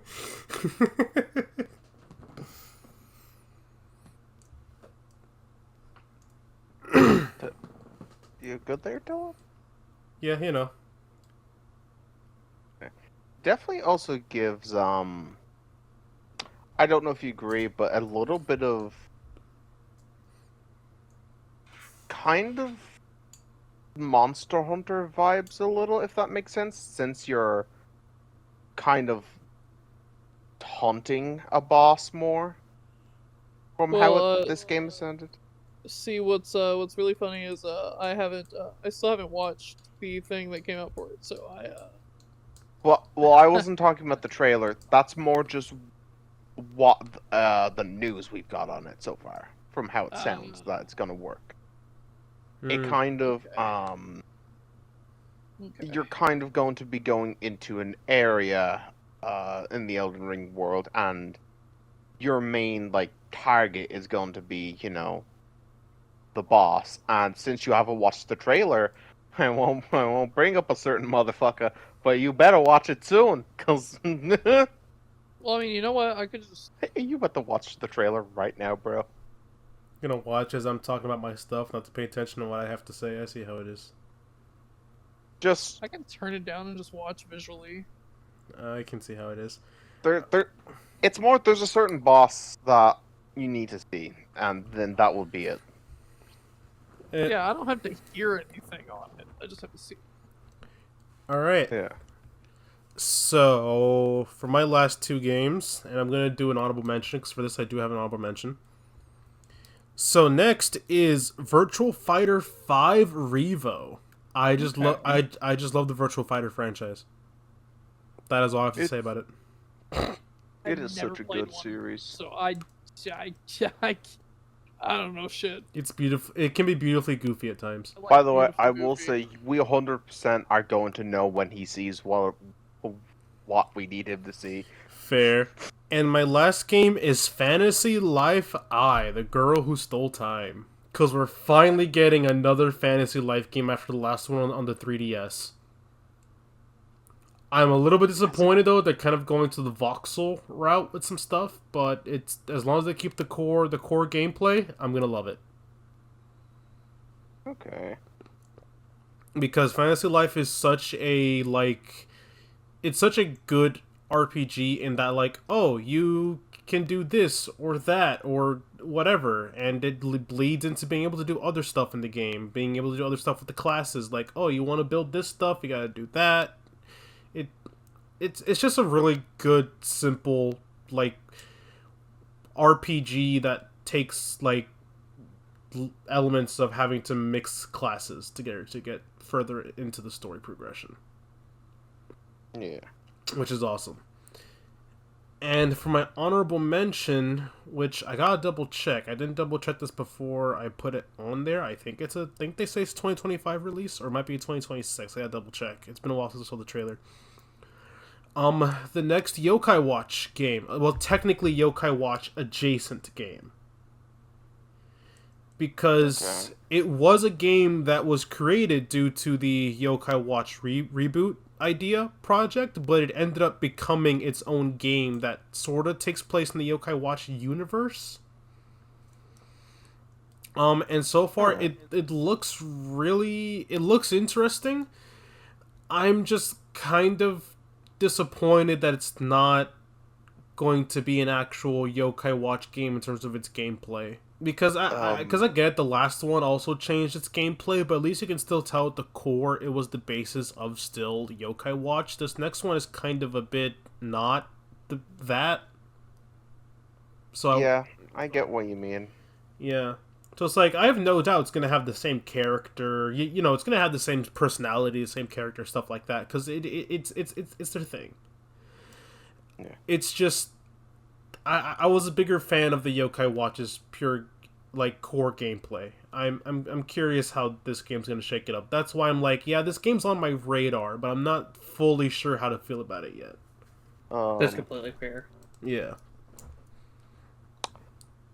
Is that everything for your human? Yep. Real quick, Lucas, did you just finish the trailer? I paused it so you guys can get a, semi-live reaction, because I assume it's gonna get fucking crazier from here. So one, I started stimming when I saw the Katana class, because it literally looks like it just turns the game into Sekiro, so, I'm gonna win. Anyway, what the dog doing? Be specific. It got a 3-head and a whip. The whip. Oh, you're talking about that. That's not what I was referring to. But yeah, that's a boss. What is the dog doing? Anyways, I'll let you continue that.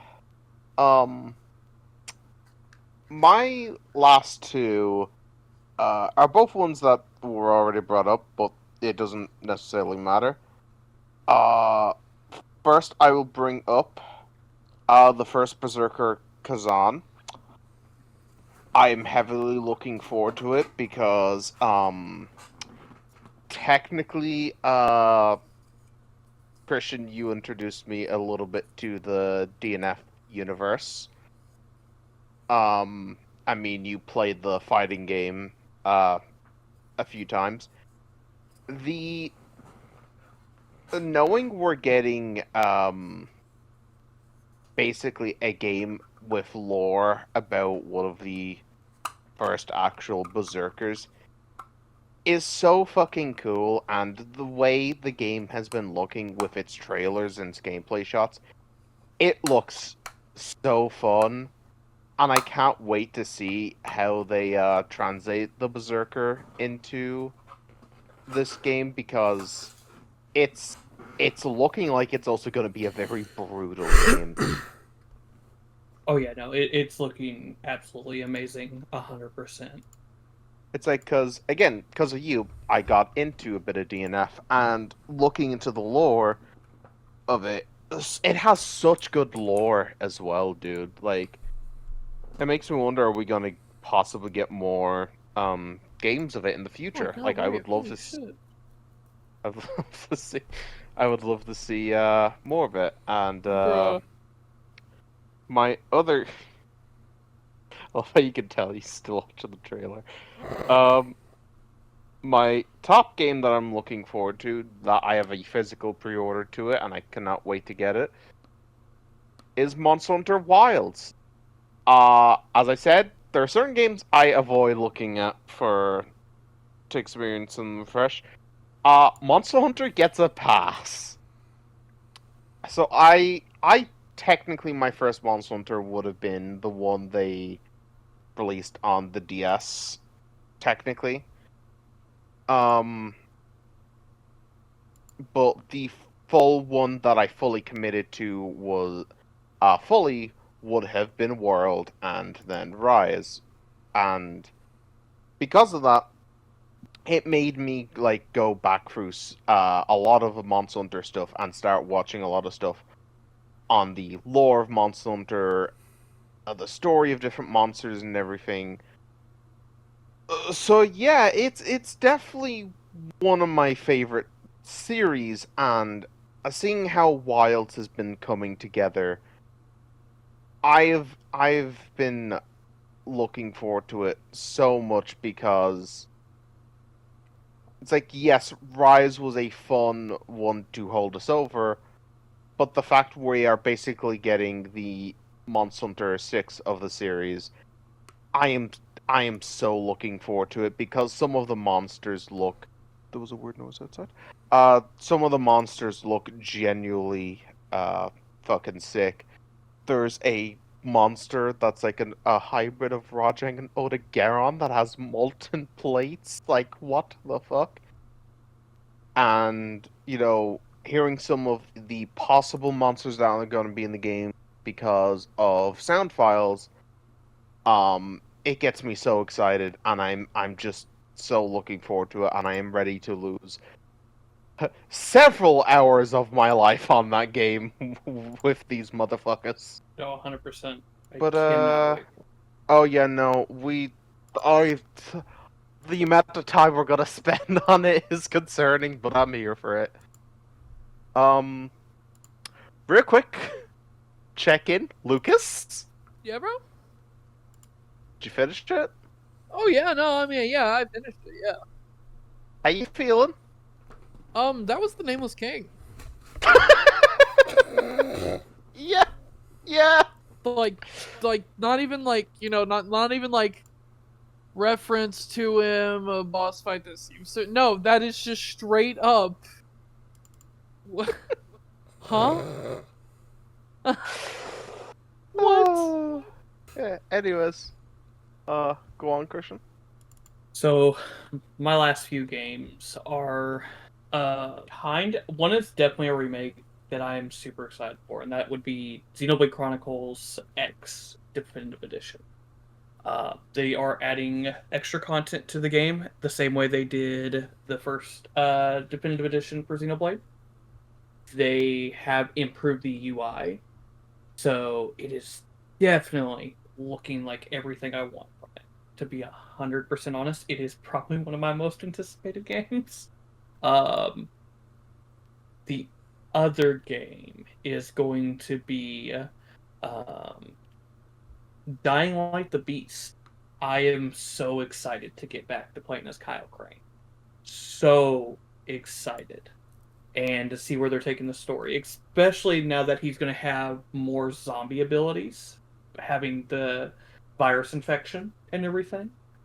So I cannot wait to see where they take it, and adding vehicle combat again, just exactly what I wanted to see, honestly. Yeah, I'm actually very intrigued about that one too. Yeah, no, I am definitely. When I get my storage device, I plan on re-downloading Dying Light 2 because I never got to beat Dude, it. some of the clips, like you've sent me a few clips on TikTok. You know the one that I'm probably referring to. They're fucking crazy. Oh yeah. Yeah, it can be kind of wild.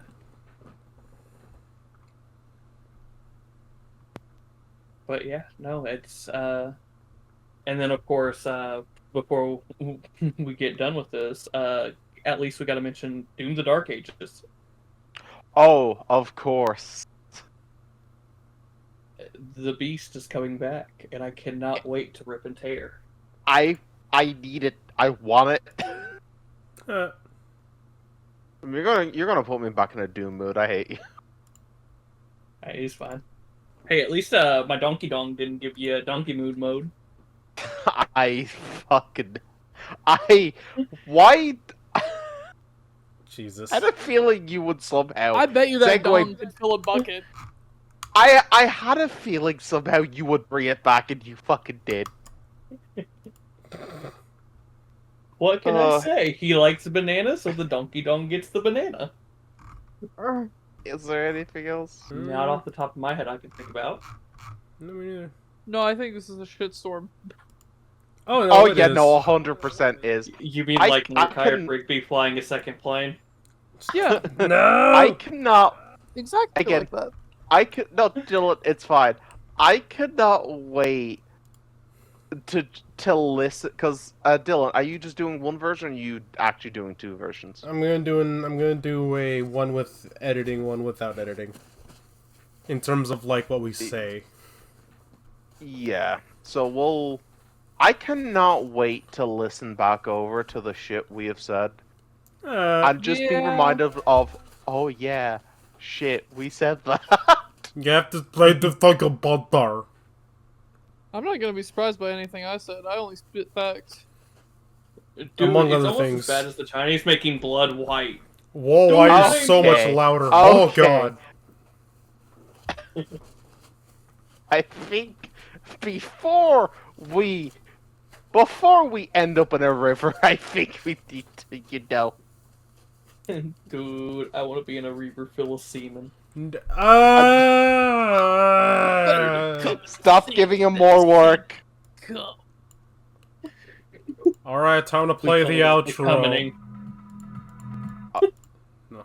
No, Dylan, it's going. Stop. No, it's going up on YouTube, motherfucker. Your mom's an outro. What did you say? What What did you say? White is an outro. What did you Your say, mom's an Lucas? outro. How dare you? Dude, What are you gonna we do? know fucking nerd. furries put pipe bombs in mailboxes, but let me tell you about something of retards. Joke's on you. We My mailbox. Why are is you connected so to much everybody else's louder? mailbox. That's my first question.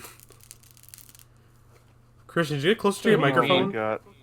No, I haven't. Me? You sound louder. You? I have not. He could just be closer or just speaking louder. It's very easily. Bruh. It's alright. Oh I my can adjust God. it. I'll just do Okay. an adjust. Alright, so we all good? You want to send us off, Christian? Yeah. Yep, that is. I think that was a good recording, honestly. Yeah, that's reps. Yep, that's a good All session. Talked about a bunch of stuff. Talk shit. Learned Prada made a video game console. Looks absolutely hideous. Learned that a game dev company doesn't want to put something on PC because they're afraid of people turning the main character into a porn actress. I don't know. Possibly going to this is getting age restricted. I can't wait to say, but I am so happy I got to introduce my friends to the Donkey Dong. Yes. All right. I totally want that Cuglizzy. But I alright, got to see my a name's donkey Chris. dong. I'm honestly pretty satisfied.